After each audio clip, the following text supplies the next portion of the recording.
যেভাবে লেখা আছে আমি সেভাবেই পড়ছি। আসসালামু আলাইকুম রাসেল ভাই ও প্রিয় লিসেনার, আশা করি আপনারা সকলেই ভালো আছেন। আমি সিফাত, বর্তমানে আমি চট্টগ্রাম বিশ্ববিদ্যালয়ের পদার্থ বিজ্ঞান বিভাগে অধ্যয়ন করছি। আমি চট্টগ্রামের রহমাননগর এরিয়াতে বসবাস করি।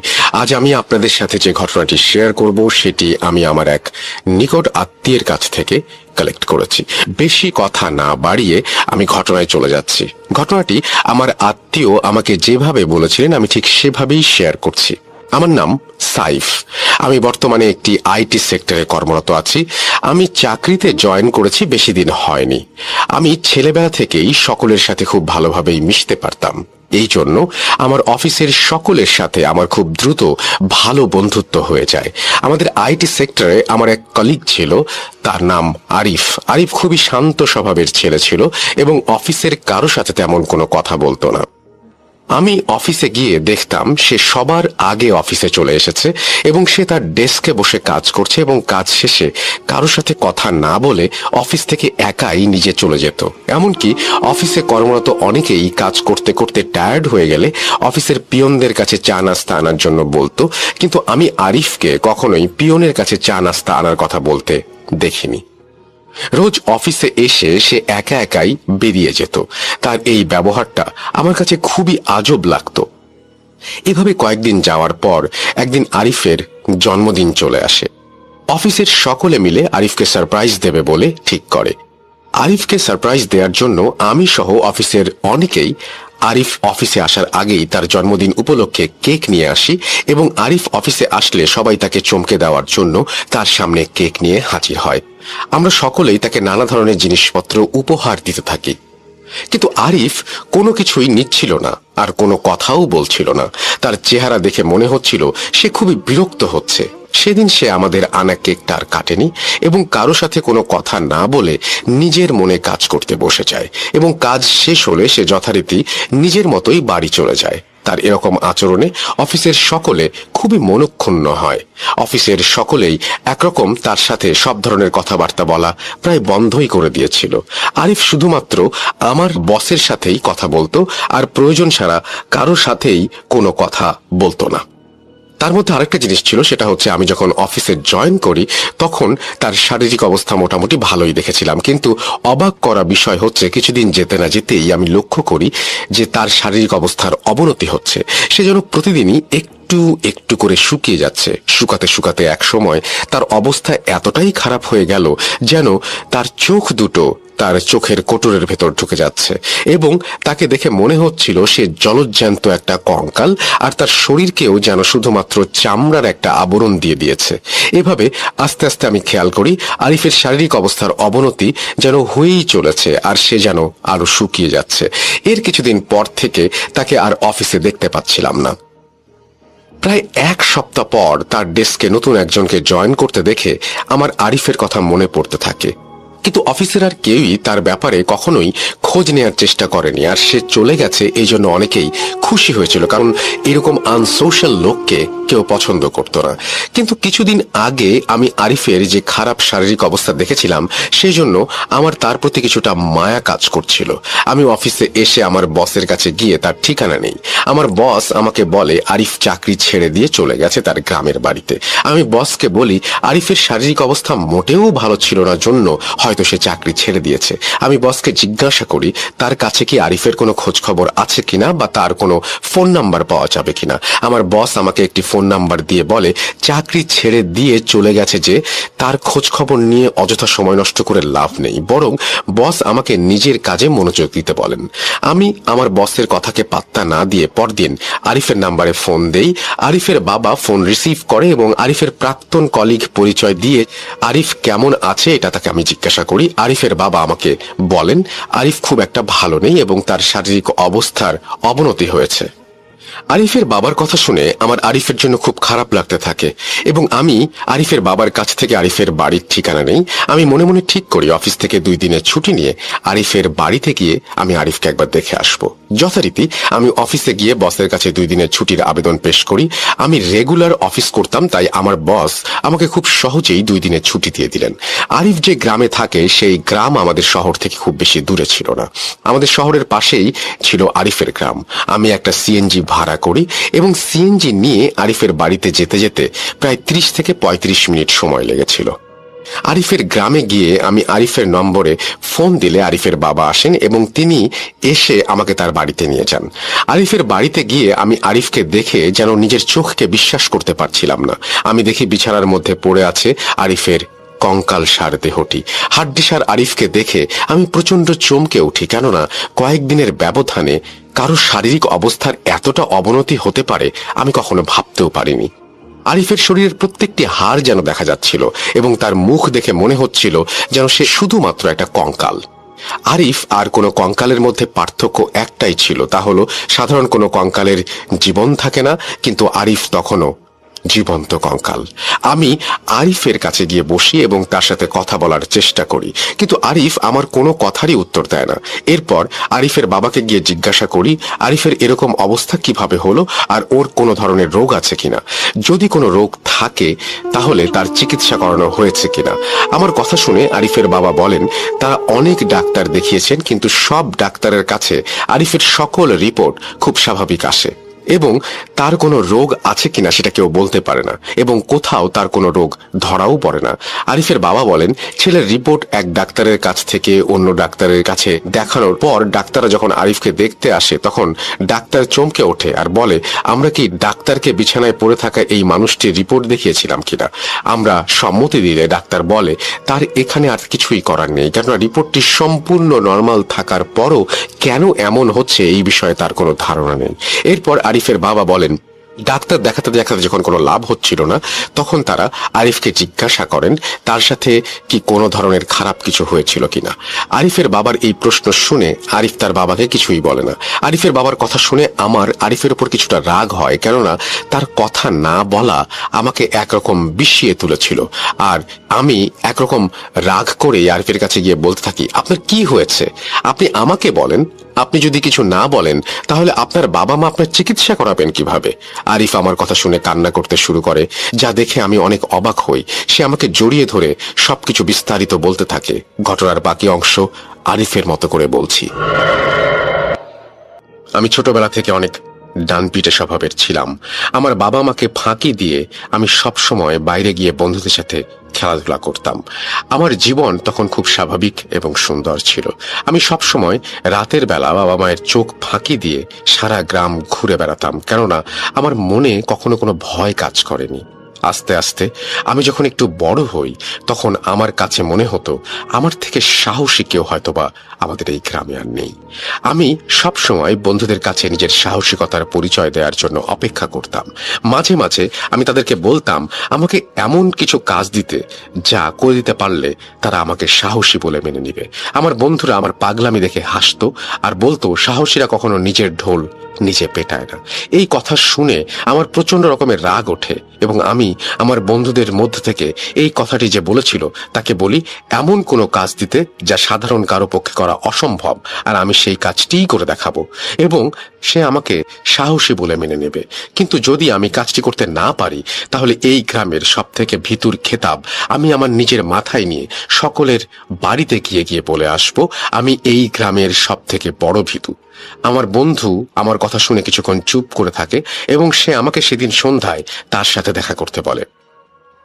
আমাদের গ্রামের দক্ষিণ দিকে একটি পরিত্যক্ত কুয়া ছিল। সেই কুয়ার আশপাশ দিয়ে কেউ যেতে চাইতো না, কেননা সকলেই সেই কুয়াটাকে খুব ভয় পেত এবং সেটাকে ভুতুড়ে কুয়া বলে আখ্যায়িত করেছিল। লোকমুখে শুনেছিলাম এক মহিলা নাকি সেই কুয়ার পাশে দাঁড়িয়ে নিজের গলা কেটে আত্মহত্যা করেছিল এবং তার লাশ নাকি সেই কুয়ার ভেতরে পড়ে গিয়েছিল। এরপর থেকে নাকি সেই কুয়ার আশেপাশে অনেক উদ্ভট ঘটনা দেখা যেত আর সেখানে নাকি প্রায় সবসময় রক্তের ফোঁটা ফোঁটা দাগ পাওয়া যেত। তাই গ্রামের সবাই সেখানে যেতে অনেক ভয় পেত। গ্রামের গণ্যমান্য হুজুররাও সেখানে সবাইকে যেতে নিষেধ করতেন। কুয়াটির আশেপাশে অনেক বড়সড় বাঁশঝাড় থাকায় এমনিতেও এই পরিবেশটা ছিল গায়ের রক্ত হিম করে দেবার মতো ভয়াবহ। কুয়ার এই ব্যাপারটি সম্পর্কে আমাদের গ্রামের প্রায় সবাই জানত। আমি সেদিন সন্ধ্যায় আমার বন্ধুর বাড়িতে যাই এবং আমার বন্ধু আমাকে বলে আমার সেই কুয়া থেকে এক বালতি পানি নিয়ে আসতে হবে।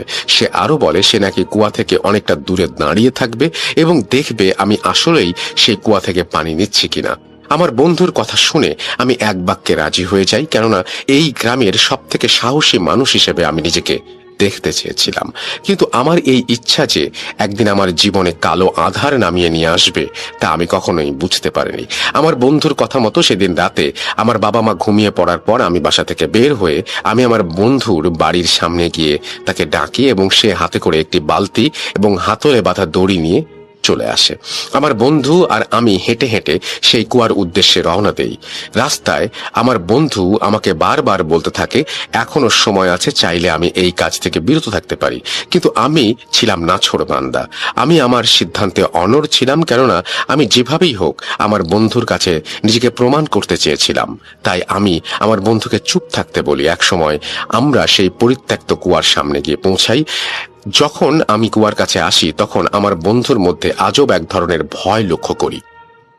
কুয়াটি আমার বন্ধুর থেকে অনেক দূরে ছিল, কিন্তু সে কুয়াটি দেখে বারবার কেমন আঁতকে উঠছিল এবং আমাকে বারবার যেতে নিষেধ করছিল। কিন্তু আমি একরকম জেদ করে তার হাত থেকে বালতিটি নিয়ে কুয়ার কাছে যাই। তখন আমিও মনে মনে কিছুটা ভয় অনুভব করছিলাম। কুয়ার কাছে আমি যখন যাই এবং গিয়ে বালতিটি কুয়ার ভেতরে নিক্ষেপ করি, হালকা চাঁদের আলোতে আমি কুয়ার ভেতর পানি টলমল করতে দেখেছিলাম। কিন্তু অবাক করা ব্যাপার হলো, আমি যখন বালতিতে পানি ভরিয়ে সেটি উপরে তুলে আনি তখন দেখি বালতির ভেতর পানির বদলে উঠে এসেছে তাজা রক্ত। সেই রক্ত দেখে আমি ভয়ে বালতিটি ছুঁড়ে কুয়ার ভেতরে ফেলে দেই। কিন্তু পরক্ষণেই আবার নিজেকে সাহসী প্রমাণ করার জন্য আমি এই সব কিছুকে মনের ভুল ভেবে বালতিটি আবার তুলে নিয়ে আসি এবং এবারও আমি আগের মতোই দেখতে পাই বালতিটি তাজা রক্ত।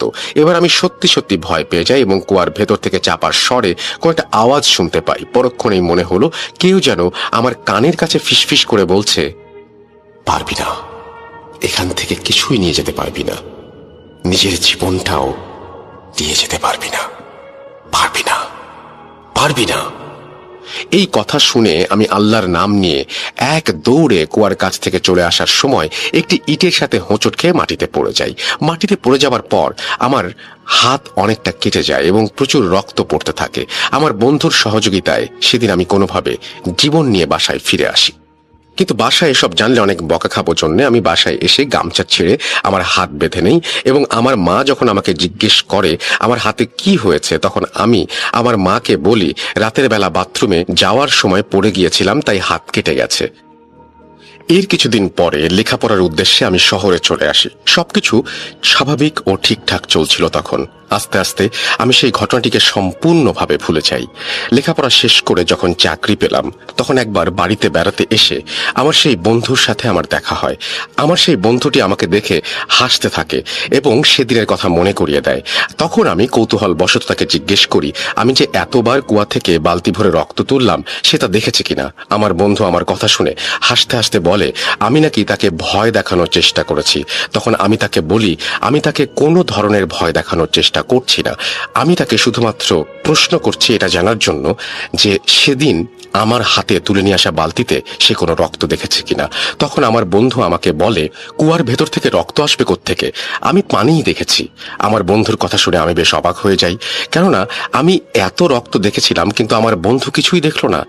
এইটা কিভাবে সম্ভব? আগ্রহবশত সেদিন আমি সেই কুয়ার সামনে গিয়ে কুয়ার ভেতরে পানি দেখা যাচ্ছে এবং সেখানে পড়ে থাকা একটি বালতি তুলে দেখি কুয়ার ভেতর থেকে পানি উঠে আসছে।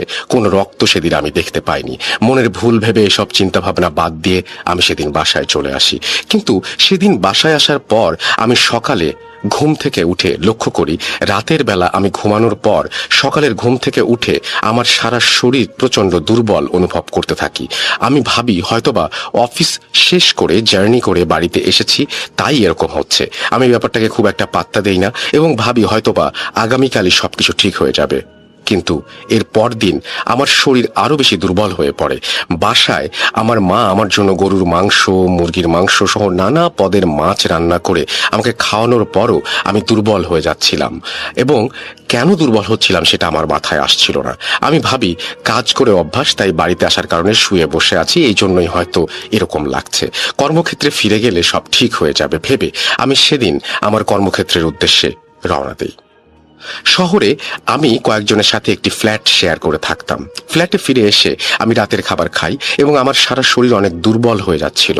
কারোর সাথে দেখা না করে আমি ঘুমিয়ে পড়ি। পরদিন সকালে আমার ফ্ল্যাটের অন্য সদস্যরা আমাকে দেখে চমকে যায় এবং বলে আমি নাকি অনেক শুকিয়ে গিয়েছি। আমি তাদের কথা শুনে অবাক হইনি, কারণ আমার নিজের কাছেও এমনটাই মনে হচ্ছিল। সেদিন অফিসে যাওয়ার আগে রাস্তায় নিজের ওজন মেপে দেখে আমি আঁতকে উঠি। আমার ওজন ছিল 81 কেজি, আর 3 দিন বাড়ি থেকে ভালো মন্দ খাওয়ার পর যেখানে আমার ওজন বাড়ার কথা সেখানে 74 কেজি নেমে এসেছিল। 3 দিনে 7 কেজি কমে যাওয়াটা আমার কাছে কিছুতেই বিশ্বাসযোগ্য মনে হচ্ছিল না। সেদিন অফিস শেষে আমি ডাক্তারের কাছে যাই এবং আমার সকল সমস্যার কথা ডাক্তারকে জানাই। ডাক্তার আমাকে কিছু টেস্ট দেন এবং আগামীকাল তার সাথে দেখা করতে বলেন।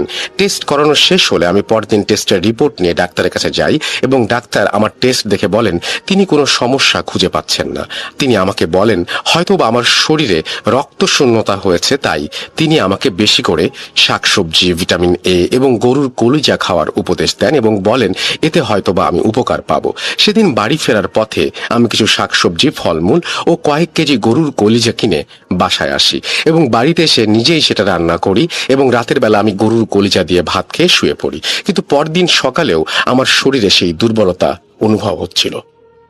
সেদিন আমার শরীর এতটাই দুর্বল ছিল যে আমি সেদিন অফিসে যাইনি। সেদিন সারাদিন আমি ঘুমিয়ে কাটিয়ে দেই। রাতের বেলা আমার ফ্ল্যাটের একজন সদস্য আমার রুমে আসে এবং বলে রাতের বেলা আমার রুম থেকে অদ্ভুত কিছু আওয়াজ শুনতে পাচ্ছে। আমি বাড়ি থেকে ফিরে আসার পর থেকে এমনটা হচ্ছে। আমি তাকে বলি আমি রাতের বেলায় ঘুমিয়ে থাকি, আর কোনো আওয়াজ হওয়ার কথা না, এবং আমি কখনো খেয়াল করিনি। কিন্তু আমার ফ্ল্যাটমেট বারবারই বলছিল সে নিজে এবং কয়েকজন মিলে সেই আওয়াজ শুনেছে, কিন্তু দরজা বন্ধ থাকায় তারা কিছু দেখতে পায়নি। আমি কি রকম আওয়াজ শুনেছে জিজ্ঞাসা করলে তারা বলে আওয়াজটা কেমন যেন হাসির মতো একটা আওয়াজ। আমার ফ্ল্যাটমেটের কথা শুনে আমি কিছুটা অবাক হই এবং রাতের বেলা রুমে কি হচ্ছে সেটা জানার সিদ্ধান্ত নেই। আমি মনে মনে ভাবতে থাকি যদি আমি জানতে পারি আমার সাথে কি হচ্ছে তাহলে হয়তোবা শরীরের দুর্বলতার কারণ আমি বের করতে পারবো। যেই ভাবা সেই কাজ। সেদিন রাতের বেলা আমি আমার ফ্ল্যাটমেটকে দিয়ে দোকান থেকে অনেক কফি এবং চা পাতার প্যাকেট কিনে আনি। রাতের বেলা আমি কিছুতেই ঘুমাবো না জন্য সারা রাত ধরে চা খাই এবং টিভি দেখি, কিন্তু রাত 3টার পর আমার শরীর এতটাই দুর্বল হয়ে পড়ে যে আমার চোখে প্রচন্ড ঘুম আসে। অন্য কিছু চিন্তা না করে আমি নিজের বিছানায় গিয়ে শুয়ে পড়ি। কিছুক্ষণ পর আমি লক্ষ্য করি আমার রুমের জানালা দিয়ে ঠান্ডা বাতাস রুমে প্রবেশ করলো, কিন্তু সেই সময়টা ছিল বৈশাখ মাস এবং প্রচন্ড গরম পড়েছিল। তখন হুট করে ঠান্ডা বাতাস কোথা থেকে আসবে এই চিন্তায় আমি জানালার বাইরে তাকিয়ে থাকি বাইরে বাতাস হচ্ছে কিনা দেখার জন্য, কিন্তু আমি বাইরে তাকিয়ে দেখি গাছের একটা পাতাও নড়ছে না। এসব দেখতে দেখতে কখন যে আমি তন্দ্রাচ্ছন্ন হয়ে পড়ি। কিছুক্ষণ পর তন্দ্রাচ্ছন্ন অবস্থায় আমার মনে হতে থাকে রুমে কেউ যেন আছে এবং কেমন একটা যেন আওয়াজ হচ্ছে আমার রুম থেকে। আমি সাথে সাথে চোখ খুলি এবং যা দেখি তা দেখার পর আমার শরীরের রক্ত হিম হয়ে গিয়েছিল। আমি দেখি একটা নারী অবয়ব আমার পায়ের কাছে বসে আছে এবং আমার পায়ে তার দাঁত বসিয়ে আমার শরীর থেকে রক্ত চুষে খাচ্ছে। তার চেহারা অনেক ভয়ঙ্কর। তার দাঁতগুলো ছিল সূচালো আর ছিল ময়লা জট পাকানো চুল। তার দিকে চোখ পড়তেই সে আমার দিকে কুৎসিত একটা হাসি দেয়। আমি বোকার মতো তাকিয়ে তার এই সমস্ত কাজ দেখি এবং কিছুক্ষণ পর লাফ দিয়ে জানালার বাইরে চলে যায়।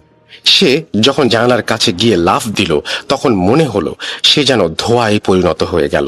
আমি আমার পায়ের দিকে তাকিয়ে দেখি আমার পায়ে কোনো ধরনের দাঁত বসানো বা কোনো ধরনের কামড়ের চিহ্নই নেই, কিন্তু আমি অনেক দুর্বল অনুভব করতে থাকি। তবুও আমি মনে করি আমার হয়তোবা অনেক ঘুম পেয়েছে, তাই আমি উল্টাপাল্টা দেখছি। হ্যালুসিনেশন ভেবে আমি সেদিনের মতো ঘুমিয়ে পড়ি। এর মাঝে অফিস করতে থাকি এবং আমার শরীর আরো দুর্বল হতে থাকে। কয়েকদিন পর রাতের বেলা হুট করে ঘুম ভাঙার পর আমি দেখি আবার সেই নারী অবয়বটি আমার পায়ের কাছে বসে আছে এবং পা থেকে রক্ত খাচ্ছে। আমি এক লাফ দিয়ে বিছানায় উঠে যাই এবং জিজ্ঞাসা করি, কে আপনি? আপনি আমার এখানে কি করছেন? আপনি কেন আমার সাথে এসব করছেন? আমার কথাটি শুনে নারী অবয়বটি বিকট হাসি দেয়, যা ছিল খুবই বিকৃত। যে কারো রক্ত হিম হয়ে যাবে সেই হাসি শুনে। আমার কথা শুনে নারী অবয়বটি আমার দিকে তাকিয়ে বলে, কুয়ার কাছে গিয়েছিলে, তোমাকে বলেছিলাম জীবন নিয়ে ফিরতে পারবে না। তুমি হোঁচট খেয়ে পড়ে যাবার পর তোমার রক্ত সেখানে পড়েছিল, সেই রক্ত আমি পান করেছিলাম। এই সমস্ত আরো অনেক কথা বলে এবং এই কথা বলে সেই অবয়বটি আমার দিকে বিকৃত হাসি দেয় এবং সেদিনের মতো আবার ধোঁয়ায় মিলিয়ে সেখান থেকে চলে যায়। এরপর আমার অবস্থা দিনে দিনে আরো খারাপ হতে থাকে, আর আমি তাই চাকরি ছেড়ে দিয়ে বাড়ি চলে এসেছি। আরিফের কথা শুনে আমি খুব আতঙ্কিত হয়ে পড়ি এবং তাকে বলি সে কেন পরিবারের কাউকে এই সমস্ত জানায়নি। আরিফ বলে ওই নারী অবয়ব নাকি তাকে বলেছিল সে যার সাথে এসব শেয়ার করবে তাকেই নাকি সে ঠিক একইভাবে মৃত্যুর দুয়ারে পৌঁছে দিবে। আমি আরিফের কাছ থেকে সব শুনে আরিফের বাবা মাকে জানাই। সেদিন রাতে আরিফের বাবা আমাকে নিয়ে ভালো কোনো হুজুরের সন্ধানে বেরিয়ে পড়েন। আমরা অনেক খোঁজাখুঁজির পর এক হুজুরের সন্ধান পাই। এসব অতি প্রাকৃত সমস্যার সমাধান তিনি করতে পারেন। সেই হুজুরকে সব খুলে বলার পর হুজুর আমাদেরকে বলেন, আরিফ যাকে দেখছে সে ছিল একটা রক্ত খেকো পিশাচ জিন। এই জিনেরা মানুষের শরীর থেকে রক্ত পান করে বেঁচে থাকে। আরিফ যেদিন প্রথম সেই কুয়ার কাছে গিয়েছিল সেদিন আরিফ পড়ে যাওয়ার জন্য তার হাত কেটে যায় এবং সেখান থেকে বের হওয়া রক্ত সেই কুয়ার আশেপাশে পড়েছিল, আর সেই পিশাচ আরিফের সেই রক্ত পান করেছিল। এইসব পিশাচ জিন একবার যার রক্ত পান করে তার শরীর থেকে রক্ত শেষ না হওয়া পর্যন্ত ছাড়ে না। কিন্তু আরিফ তার কিছুদিন পর শহরে চলে যাওয়ার জন্য সেই জিন তার কোনো ক্ষতি করতে পারেনি, কেননা আরিফকে সে আর খুঁজে পায়নি। কিন্তু বাড়িতে আসার পর আরিফ আবার সেই কুয়ার কাছে গিয়ে অনেক বড় ভুল করে ফেলেছে। সেই জিন অনেক দিন অপেক্ষা করেছে রক্ত পান করার জন্য। যখন আবার আরিফকে দেখেছে সেই কুয়ার কাছে, তখন সে আরিফের পিছু নিয়েছে এবং পিছু নিতে নিতে আরিফের শহরের বাড়িতে পৌঁছে গেছে। আরিফের বাবা এবং আমি এইসব কথা শুনে প্রচন্ড ভয় পাই এবং হুজুরকে সাহায্য করার অনুরোধ করি। জিনের হাত থেকে আরিফকে মুক্ত করার ব্যবস্থা তিনি বলেন হয়তোবা করতে পারবেন, কিন্তু আরিফকে পুনরায় আগের অবস্থায় ফিরিয়ে আনতে পারবেন না। হুজুর আমাদেরকে একটি তাবিজ দেন এবং বলেন এই তাবিজটি আজ রাত 3টার পর সেই কুয়ার কাছে গিয়ে কুয়ার ভেতরে ফেলে দিতে হবে, কেননা এখন না আটকালে হয়তো আমার সাথেও এমন কিছু হবে। যেহেতু সেই জিন আরিফকে বলেছিল যার সাথে আরিফ এগুলো শেয়ার করবে তার পরিণতি আরিফের মতোই হবে। হুজুর আমার হাতে একটা তাবিজ বেঁধে দিয়ে বলেন 41 দিন পর তা খুলে পানিতে ফেলে দিতে। তিনি আরো একটি তাবিজ দেন আরিফের জন্য এবং বলেন এটি আরিফের হাতে বেঁধে দিতে এবং আরিফ যেন এই তাবিজ তার শরীর থেকে কখনো আলাদা না করে। হুজুর আমাদেরকে সাবধান করে দিয়ে বলেন আরিফ যদি এই তাবিজ শরীর থেকে আলাদা করে তাহলে সেই জিন আবার আরিফের শরীর থেকে রক্ত খেতে আসবে, আর এইবার সে আরিফের শরীরের পুরো রক্তই খেয়ে চলে যাবে, যখন আরিফকে আর বাঁচানো সম্ভব হবে না। হুজুরের কথা মতো আরিফের বাবা আর আমি সেদিন রাত 3টার দিকে সেখানে গিয়ে তাবিজটা ফেলে আসে এবং তাবিজটি ফেলার পর সেখান থেকে বিকট কান্নার আওয়াজ শুনতে পাই এবং মনে হচ্ছিল কেউ আর্তনাদ করে সেখান থেকে বেরিয়ে আসার চেষ্টা করছে কিন্তু পারছে না। এরপর আরিফের বাবার আমি বাসায় ফিরে আরিফের হাতে তাবিজ বেঁধে দেই। এর মধ্যে আরিফের শরীরের কোনো উন্নতি হয়নি এবং অবনতিও হয়নি, সে আগের মতোই কঙ্কাল হয়ে পড়ে আছে। আরিফ এখনো মাঝে মাঝে তার জানালার সামনে সেই নারী অবয়বটিকে দাঁড়িয়ে থাকতে দেখে এবং সেই নারী অবয়ব নাকি তার দিকে রাগান্বিত চোখে তাকিয়ে থাকে এবং বলে একদিন না একদিন আরিফের শরীরের অবশিষ্ট রক্ত সে পান করবেই। আরিফ বর্তমানে তার গ্রামের বাড়িতেই থাকে, তার শরীরের কোনো কাজ করার শক্তি নেই, সারাদিন সে বিছানায় পড়ে থাকে এবং ফ্যাল ফ্যাল করে জানালার বাইরে তাকিয়ে থাকে। কে জানতো নিজেকে সাহসী প্রমাণ করার জন্য জীবনের এমন চরম মূল্য দিতে হবে। এই ছিল আমার আজকের ঘটনা। আশা করি ঘটনাটি আপনাদের সকলের কাছে ভালো লেগেছে।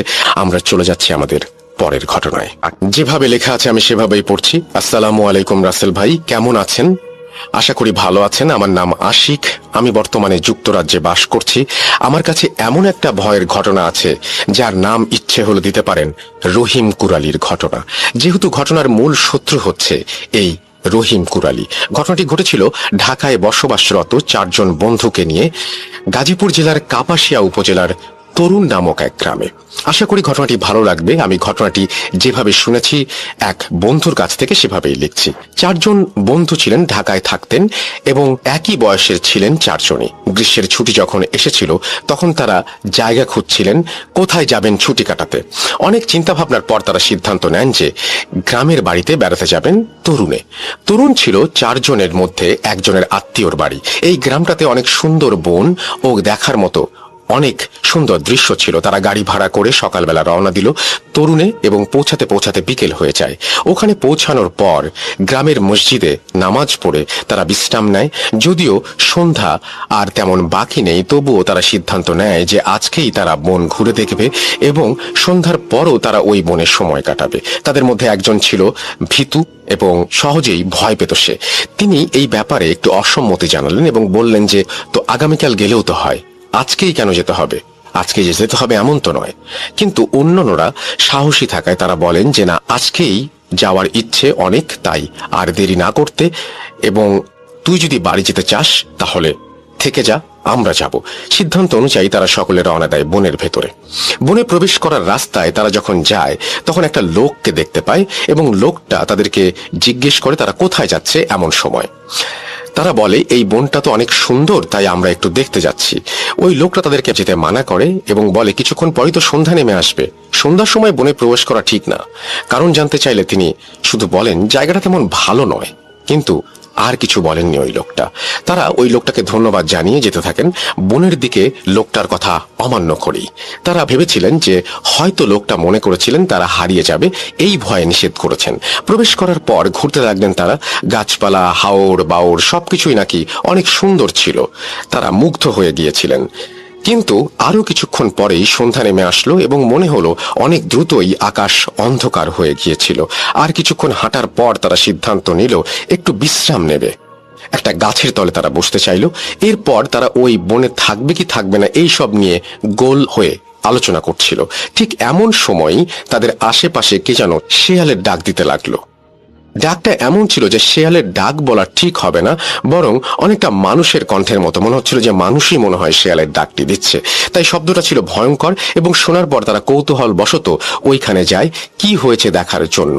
এবং কিছু না পাওয়ার পর তারা আরেকটা শব্দ শোনে, একই রকম কিন্তু এইবার অপর দিক থেকে আসছে। তখন তারা ওই দিকে যেতে চায়, কিন্তু তাদের মধ্যে সবচেয়ে বেশি যে ভয় পায় সে একটু দূরে দাঁড়িয়ে একটা কুড়ালের শব্দ শোনে, যিনি কুড়াল দিয়ে খুব দ্রুতভাবে অনেকগুলো গাছে আঘাত করছিলেন। এটা দেখে সে একটু ভয় পায় এবং ওনাদের বন্ধুদেরকে ডাকে। তার বন্ধুরা শব্দের কারণটা বের করতে পারে এবং তার কাছে যায় এবং জিজ্ঞেস করে কি হয়েছে। তখন ওই ছেলেটা কুড়ালিটিকে দেখিয়ে দেয় এবং বন্ধুদেরকে বলে যে এই সময় তো এখানে গাছ কাটার কথা নয়। তাছাড়া ওই লোকটার আচরণ অনেক অদ্ভুত। সাধারণত কেউ একটা গাছ কাটলে সময় নিয়ে পুরো গাছটা কাটে, কিন্তু তিনি সব গাছে আঘাত করে যাচ্ছেন, যেন মনে হচ্ছিল তিনি শত্রুদের ধ্বংস করতে গেছেন। বন্ধুরা সিদ্ধান্ত নেয় তারা একত্রে যাবে এবং ওই কুড়ালির কাছে যাবে এবং তাকে জিজ্ঞেস করবে। তারা যখন কুড়ালিটার দিকে একটু এগোতে লাগলো তখন তারা দেখতে পেল যে যেসব গাছে উনি আঘাত করছিলেন কুড়াল দিয়ে, সেসব গাছগুলোর মধ্য থেকে রক্ত বের হচ্ছে। তারা স্পষ্ট দেখতে পেল লাল রক্ত গাছগুলো থেকে বেরিয়ে আসছে। এই দৃশ্য দেখার পর ভীতু হয়ে ছেলেটি প্রচুর ভয় পায়। যে ভীতু ছিল সবচেয়ে বেশি, সে সবচেয়ে বেশি ভয় পায়। তাদের মধ্যে দুজন যাওয়ার চেষ্টা করে কুড়ালির কাছে কৌতূহল বসে। তারা যখনই যায় গিয়ে দেখতে পায় যে কুড়ালিটি আর সেখানে নেই, কোথায় যেন উধাও হয়ে গেছে। তারা তখন খোঁজাখুঁজি বন্ধ করে এবং সব বন্ধুরা একত্রিত হয় এবং তখনই দেখে যে রহিম কুড়ালি অনেক দূরের জায়গায় একটি গাছে দাঁড়িয়ে আছে এবং যেন মনে হচ্ছে তাদের দিকে তাকিয়ে আছে। তারা এটা দেখে আরো বেশি ভয় পায়, কেননা রহিম সাহেব যেখানে আগে দাঁড়িয়েছিলেন সেখান থেকে অনেকটা দূরে দাঁড়িয়ে আছেন। এমন সময় 4 বন্ধুর মধ্যে ভিতুটার সামনে ওই রহিম কুড়ালি হাজির হয় এবং ওনার চেহারা নাকি ছিল রক্তাক্ত, যেমন কেউ ওনাকে কুড়াল দিয়ে আঘাত করেছে। মুখমণ্ডল তার সবকিছু রক্তে ভেজা ছিল। দৃশ্যটা দেখার পর ওই ছেলেটা সাথে সাথে অজ্ঞান হয়ে যায় এবং একটা চিৎকার দেয়। তার সাথে যে বন্ধু দাঁড়িয়েছিল সেও ভয় পাওয়ার কারণে দৌড়ে একটা গাছের পেছনে পালিয়ে যায়। ছেলেটা চিৎকার শুনে তার দুই সাহসী বন্ধুরা চলে আসে এবং তারা দেখে বন্ধু অজ্ঞান অবস্থায় এবং কাছেই ওই কুড়ালিটাকে দেখে। রহিম কুড়ালি ওইখানে দাঁড়িয়েছিল এবং তাদের দিকে তাকিয়ে হাসছিল জোরে জোরে। তার হাসিটা ছিল অন্যরকম একটা হাসি, সুরটা ছিল অনেক গাঢ় এবং বয়স্ক, কিন্তু বাচ্চাদের মতো অনবরত সে হেসে যাচ্ছে। তার দুই বন্ধুকে দেখতে যে বন্ধুটা পালিয়েছিল সেও এসে পড়ে তাদের দিকে। তারা তিনজন কোনো রকমে অজ্ঞান ছেলেটাকে উঠায় এবং কাঁধে করে নিয়ে যায়। তারা হাঁটার চেষ্টা করে বন থেকে বেরিয়ে যাবার জন্য। হাঁটার সময় তারা জোরে জোরে দোয়া পড়তে থাকে এবং প্রার্থনা করতে থাকে যাতে ওই অশরীরী জন্তুটা চলে যায়। তারা যখনই দোয়া পড়তে শুরু করে তখনই নাকি অদ্ভুত হাসিটা থেমে যায়। তারা অনেকক্ষণ যাবৎ হাঁটার পর বন থেকে বের হতে পারে না। বারে বারে তারা পথ ভুল করে কোনো এক কারণে। অনেকক্ষণ এরকম যাওয়ার পর তারা শেষে বন থেকে বের হতে পারে। বের হওয়ার পর সাথে সাথে কাছের মসজিদে চলে যায় এবং সেখানে ইমাম সাহেব সহ আলো অনেক লোক জড়ো হলে তারা তাদেরকে সবটা খুলে বলে এবং প্রথম থেকে শেষ পর্যন্ত ঘটনা বলে। ঘটনা শুনে তেমন কেউ অবাক হন না এবং ইমাম সাহেব আমাদেরকে বললেন যে আমাদের ওই লোকটার কথা শোনা উচিত ছিল যিনি আমাদেরকে সন্ধ্যায় বনে প্রবেশ করতে মানা করেছিলেন। তারপর তিনি আমাদের এসব ঘটনা ঘটার কারণ জানালেন। তিনি বললেন যে অনেক দিন আগে এই এলাকায় একজন কুড়ালি বাস করতেন যার নাম ছিল রহিম। তিনি অনেক ভালো মানুষ ছিলেন। একদিন তিনি কাজ করছিলেন স্বাভাবিকভাবে মনের ভেতরে। এমন সময় দুজন লোক এসেছিল কোনো এক কারখানা থেকে ওনার কাছে এবং বলেছিল যে তাদের অনেক গাছ দরকার, যার মধ্যে দুটি গাছ ওই রহিম কুড়ালিরই ছিল। তারা বলল যে অনেক দরকার থাকায় তাদের গাছগুলো কেটে নিয়ে যেতে হবে। রহিম কুড়ালি এ ব্যাপারে অসম্মতি জানিয়েছিল, কেননা তিনি ওই সব গাছ বিক্রি করতে চাননি। অনেকক্ষণ এইরকম ভাবে কথা কাটাকাটির পর এক সময় ওই দুজন লোক রাগ করেছিল তার উপরে এবং তারা গোপনে সিদ্ধান্ত নিয়েছিল যে এই কুড়ালটিকে আর বাঁচতে দেয়া যাবে না। তখন তারা তার কাছ থেকে একটা কুড়াল নিয়ে রহিমের মুখে এবং শরীরের বিভিন্ন জায়গায় আঘাত করে নির্মমভাবে হত্যা করে। তারপর তারা কুড়ালটা রেখে চলে যায়। পরবর্তীতে ওই দুজন লোক ধরা পড়ার পর তারা স্বীকার করতে বাধ্য হয়। রহিমের মৃত্যুর পর অনেক দিন পর ঢাকা থেকে একজন তরুণ সেখানে যায় এবং সন্ধ্যায় কোনো একটা কারণে বনে প্রবেশ করেছিল। সে ওইখানে গিয়ে দেখে যে রহিম গাছ কাটছে। এই লোকটা জানতো না যে রহিম মারা গিয়েছে, তাই সে তার কাছে যায় এবং জিজ্ঞেস করে এত অন্ধকারে সে গাছ কাটছে কেন, কিন্তু সে কোনো জবাব পায় না এবং দেখে যে রহিম তার কাছ থেকে দূরে সরে যাচ্ছে। সেই আচরণ দেখে অবাক হয়, কেননা রহিম তার সাথে সবসময় ভালো ব্যবহার করত। সে এই ঘটনা তাদের ওইখানে বাজারে গিয়ে কিছু মানুষদের বলে, কিন্তু তারা এটাকে মশকারি হিসেবে উড়িয়ে দেয়। তারা তাকে জানায় যে রহিম তো বেশ অনেকদিন আগেই মারা গেছে, তাকে হত্যা করা হয়েছিল। এই কথা শুনে লোকটা ভয় পায় এবং বলে যে অসম্ভব, আমি যদি সত্যিই তাকে দেখি আমার মনের ভুল হতে পারে না। এর কয়েকদিন পর আবারও তাকে বনের ভেতরে দেখতে পায়। যারা সন্ধ্যার সময় প্রবেশ করে তারা ওই বনে সব সময় রহিম কুড়ালিকে দেখতে পায়। অনেকেই রহিমকে দেখে, কিন্তু তারা কাছে গিয়ে দেখে যে সে অদৃশ্য হয়ে যাচ্ছে। এই ঘটনা শোনার পর তারা বনে প্রবেশ করতে চায় না। তার পরদিনই ওখান থেকে রওনা হয়ে বাড়ির দিকে চলে আসে। তারা যখন ঢাকায় পৌঁছায় তখন তাদের শরীরে প্রচন্ড জ্বর আসে, কিন্তু পরবর্তীতে সুস্থ হয়। এই ঘটনার পর তারা গাজীপুর আর আসেনি, কোনো গ্রামেও যায়নি। এই ছিল ঘটনা। ঘটনা ভালো লাগলে শেয়ার করবেন। আমরা চলে যাচ্ছি আমাদের পরের ঘটনায়। কিবের ঘটনায় আমাদের চ্যানেলটি সাবস্ক্রাইব যারা করেননি তাদের আসলে শো মিস করার অনেক চান্স আছে। এই জন্য আমি সবসময় বলি যে আমাদের চ্যানেলটা যদি আপনি সাবস্ক্রাইব করেন, ডেফিনেটলি আপনার এই শো মিস করার কোনো চান্স নাই। যেভাবে লেখা আছে আমি সেভাবেই পড়ছি। আসসালামু আলাইকুম রাসেল ভাই, আশা করি ভালো আছেন। আমি জানি আপনি সব সময় ভালোর দলে থাকেন, তাই আর জিজ্ঞেস করলাম না কেমন আছেন। আমি শাকিল আহমেদ বলছি, রাজশাহী মহানগরী নিউ মার্কেট ষষ্ঠীতলা থেকে। কিছুদিন আগে একটা ঘটনা পাঠিয়েছিলাম, কোনো কারণে হয়তো সেটা সিলেক্টেড হয়নি, তবুও মনে কিছু আশা নিয়ে আবারও লিখতে বসলাম। লেখার মধ্যে ভুল ত্রুটি হলে ক্ষমা সুন্দর দৃষ্টিতে দেখবেন। আশা করি ঘটনাটি লিসনারদের পড়ে শোনাবেন। ঘটনাটি লিসনারদের পড়ে শোনালে খুব খুশি হব এবং পরবর্তীতে ঘটনা পাঠাতে উৎসাহিত হব। সামনে আমাদের ডিপ্লোমা ইঞ্জিনিয়ারিং ফাইনাল পরীক্ষা। অ্যাডমিট কার্ড নেয়ার জন্য কলেজে যাই। কলেজ থেকে অ্যাডমিট কার্ড নিয়ে বের হব, তখনই আমার খুব পুরনো একটা বন্ধুর সাথে দেখা হয়।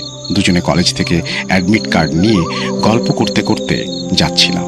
যেহেতু অনেক ভালো বন্ধু, কলেজে যখন প্রথম ভর্তি হয় তখন একসাথে কলেজ হোস্টেলে ছিলাম, একই ডিপার্টমেন্টে পড়তাম, পাশাপাশি হোস্টেলে একই রুমে থাকতাম। সে কারণে বন্ধুত্বটা একটু বেশি ঘনিষ্ঠ ছিল। আমার সেই বন্ধুর নাম হৃদয়, বাসা নওগাঁ জেলা, আত্রাই থানায়। কথায় কথায় তাকে এক পর্যায়ে জিজ্ঞেস করে বসি, বন্ধু, তোর শরীর দিন দিন কেমন শুকিয়ে যাচ্ছে, বড় কোনো অসুখ বিসুখ হয়েছে নাকি? তখন আমার একটা হাত নিয়ে তার ডান হাতের কনুইয়ের একটু ওপরে রাখলো এবং বলল, এটা কি দেখো, কিছু আন্দাজ করতে পারো? শার্টের ওপরে হাত দিয়ে আমি একটু আমতা আমতা করে বলি, মনে হচ্ছে একটা তাবিজ। তখন হৃদয় বলল, হ্যাঁ বন্ধু, তাবিজ এটা। তখন একটু আগ্রহ নিয়ে জিজ্ঞেস করলাম, কিসের তাবিজ এটা? তখন হৃদয় বলল, আমার উপর ব্ল্যাক ম্যাজিক করা হয়েছে। আমি তখন মনে মনে একটু খুশি হলাম, কিন্তু মেঘ না চাইতে বৃষ্টি। অনেক দিন থেকে একটা ব্ল্যাক ম্যাজিকের ঘটনা খুঁজছিলাম ভূত চটকমে পাঠানোর জন্য। আমি হৃদয়কে বেশ আগ্রহ নিয়ে বললাম, তোমার সাথে কি হয়েছে বিস্তারিত বলো তো। হৃদয় বলতে শুরু করলো। আমি হৃদয়কে থামিয়ে দিলাম। রাস্তায় দাঁড়িয়ে না শুনে চলো বর্ণালীতে চায়ের দোকানে গিয়ে চা খেতে খেতে তোমার ঘটনা শুনবো। এই বর্ণালীতে এসে 2 কাপ চা নিয়ে রেল লাইনের পাশে 2টা চেয়ার নিয়ে বসলাম। হৃদয় তখন চায়ের কাপে চুমুক দিতে দিতে ঘটনা বলা আরম্ভ করলো। হৃদয় যেভাবে বলেছে আমিও সেভাবেই বলছি। আসলে আমার জীবনে ছোটবেলা থেকে এরকম অনেক ঘটনা হয়েছে। আমাদের খুব কাছের একটা মানুষ আমার উপরে কালো জাদু করেছিল, যার জন্য আমার শরীরের এই অবস্থা দেখছো। আর যে তাবিজটা, সেটাও ওই জন্য বাধা। যেন আমি একবার কালো জাদু শিখতে গিয়েছিলাম। বাদ দাও সেসব কথা। কালো জাদু শিখতে গিয়ে কি হয়েছিল সেসব পরে একদিন বলবো। এখন শোনো আমার উপরে কিভাবে কালো জাদু করা হয়েছিল। সময় 2018। আমি তখন এসএসসি পাশ করে রাজশাহীতে তোমাদের সাথে ডিপ্লোমা ইঞ্জিনিয়ারিংয়ে ভর্তি হয়েছি। ছুটিতে গ্রামের বাড়িতে যাওয়ার পর দেখি আমার বড় মা, মানে আমার বড় চাচার বউ, নানা রকমের পিঠা, অনেক ধরনের তরকারি তৈরি করে আমাদের বাড়িতে নিয়ে যেত। মা সেগুলো আমাকে খেতে দিত না। আমি যদি মাকে জিজ্ঞেস করতাম কেন খেতে দিবা না, কি সমস্যা, মা কিছু বলতো না, কিন্তু খেতে দিত না। এমনি এক ছুটিতে গ্রামের বাড়িতে গিয়েছি। আমার বড় মা আমাকে এসে বলছে, বাবা হৃদয়, আমাকে একটা কবুতরের বাচ্চা জবাই করে দাও তো। আমি তার কথা মতো জবাই করে দিয়েছি। রাতের বেলা সেই কবুতরের মাংসের একটু তরকারি আমাদের বাড়িতে দিয়ে যায়। মা আমাকে কিছুতেই খেতে দেবে না। কবুতরের মাংস ছিল আমার খুব পছন্দের, তাই 2 টুকরা মাংস খেয়ে নেই। তারপর 10 থেকে 15 দিন পর মূলত আসল সমস্যা শুরু হয়। এক রাতে শুয়ে শুয়ে ফোনে ফেসবুক দেখছিলাম। হঠাৎ আমার রুমের পশ্চিমের জানালার কাছ থেকে কর্মড় কর্মড় শব্দ শুনতে পাচ্ছি। প্রথমে ভেবেছিলাম কুকুর হয়তো হাড় চিবাচ্ছে, কিন্তু একটু পর ক্রমশ এই শব্দ বেড়ে যাচ্ছে। এক সময় জানালার কাছে গেলে বুঝতে পারি পশ্চিমের জানালা থেকে দক্ষিণের জানালায় কে যেন হেঁটে চলে গেল, এবং দক্ষিণের জানালা তো কেউ যেন দাঁড়িয়ে আছে, মহিলা বা পুরুষ, এবং মহিলা বা পুরুষ মিশ্রিত কর্কশ একটা কণ্ঠস্বরও শুনতে পেলাম। শব্দ শুনতে পাচ্ছিস? শব্দ ঠিক এইভাবেই কর্মর করে হাড় চিবিয়ে খাবো। আমি প্রথমে ভেবেছিলাম কেউ হয়তো দুষ্টুমি করে আমাকে ভয় দেখাচ্ছে। সেদিন রাতে শুয়ে পড়ি, আর কোনো সমস্যা হয়নি। কিছুদিন পরে এক রাতে হঠাৎ বাথরুমে যাওয়ার জন্য রুম থেকে বের হয়েছি। বলে রাখা ভালো, আমাদের বাড়ির চারিদিকে প্রাচীর দিয়ে ঘেরা, বাথরুমও বাড়ির ভেতরে, কিন্তু বাড়ির আঙিনায় টিউবওয়েল। বাথরুম থেকে বের হয়ে হাত মুখ ধোয়ার জন্য যেই টিউবওয়েলের কাছে হাতল ধরেছি, তখন আমার চোখ ওপরে যায়। আমি যা দেখি কোনো মানুষ যেন তা না দেখে, এবং দেখতে চাইবে না। কোনো মানুষ সেটি দেখার জন্য প্রস্তুত নয়। আমি দেখি একটি বিশাল কালো অবয়ব দাঁড়িয়ে আছে, তার এক পা বাথরুমের ছাদে, অন্য পা প্রাচীরের চালের ওপরে, এবং আশ্চর্যজনক বিষয় হলো তার চুলগুলো একবার মহিলাদের মতো কোমর পর্যন্ত নেমে আছে, পরক্ষণে আবার চুলগুলো ছোট পুরুষের মতো লাগছে, এবং তার চোখগুলো কেমন যেন গোলাকার এবং একটু মনে হচ্ছে জলজল করছে, এরকম তার চেহারা, এবং বিদঘুটে একটা আকৃতি তার। এটা দেখার পর আমার শির দ্বারা দিয়ে যেন হিমেল স্রোত বয়ে গেল। আমি এটা দেখে এক দৌড়ে ঘরে চলে গেলাম। আমি আগেই বলেছি কালো জাদু শিখতে গিয়েছিলাম, এইগুলোর সাথে কিছুটা হলেও পরিচিত, তাই খুব একটা আমলে নিয়েছিলাম না।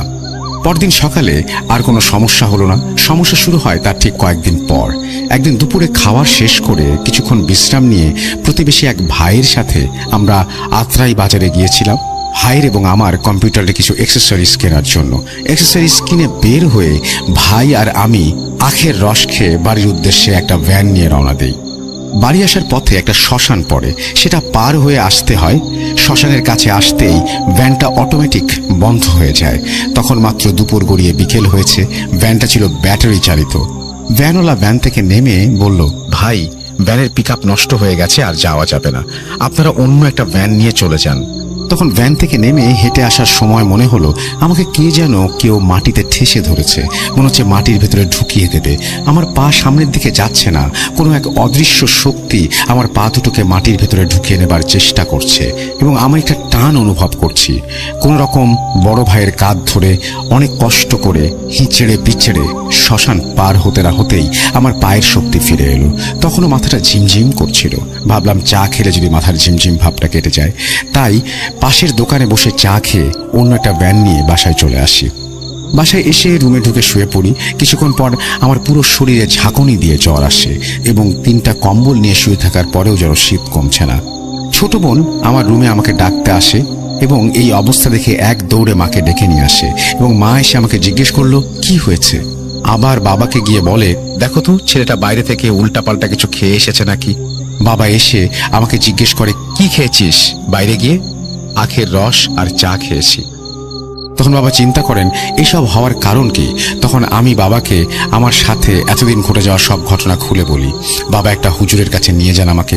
হুজুর এসে আমাকে ঝাড়ফুঁক করে এবং একটা তাবিজ দিয়ে চলে যান। কিন্তু কয়েকদিন পর আমার অবস্থার একটু উন্নতি হয় না, বরং অবনতি হতে থাকে।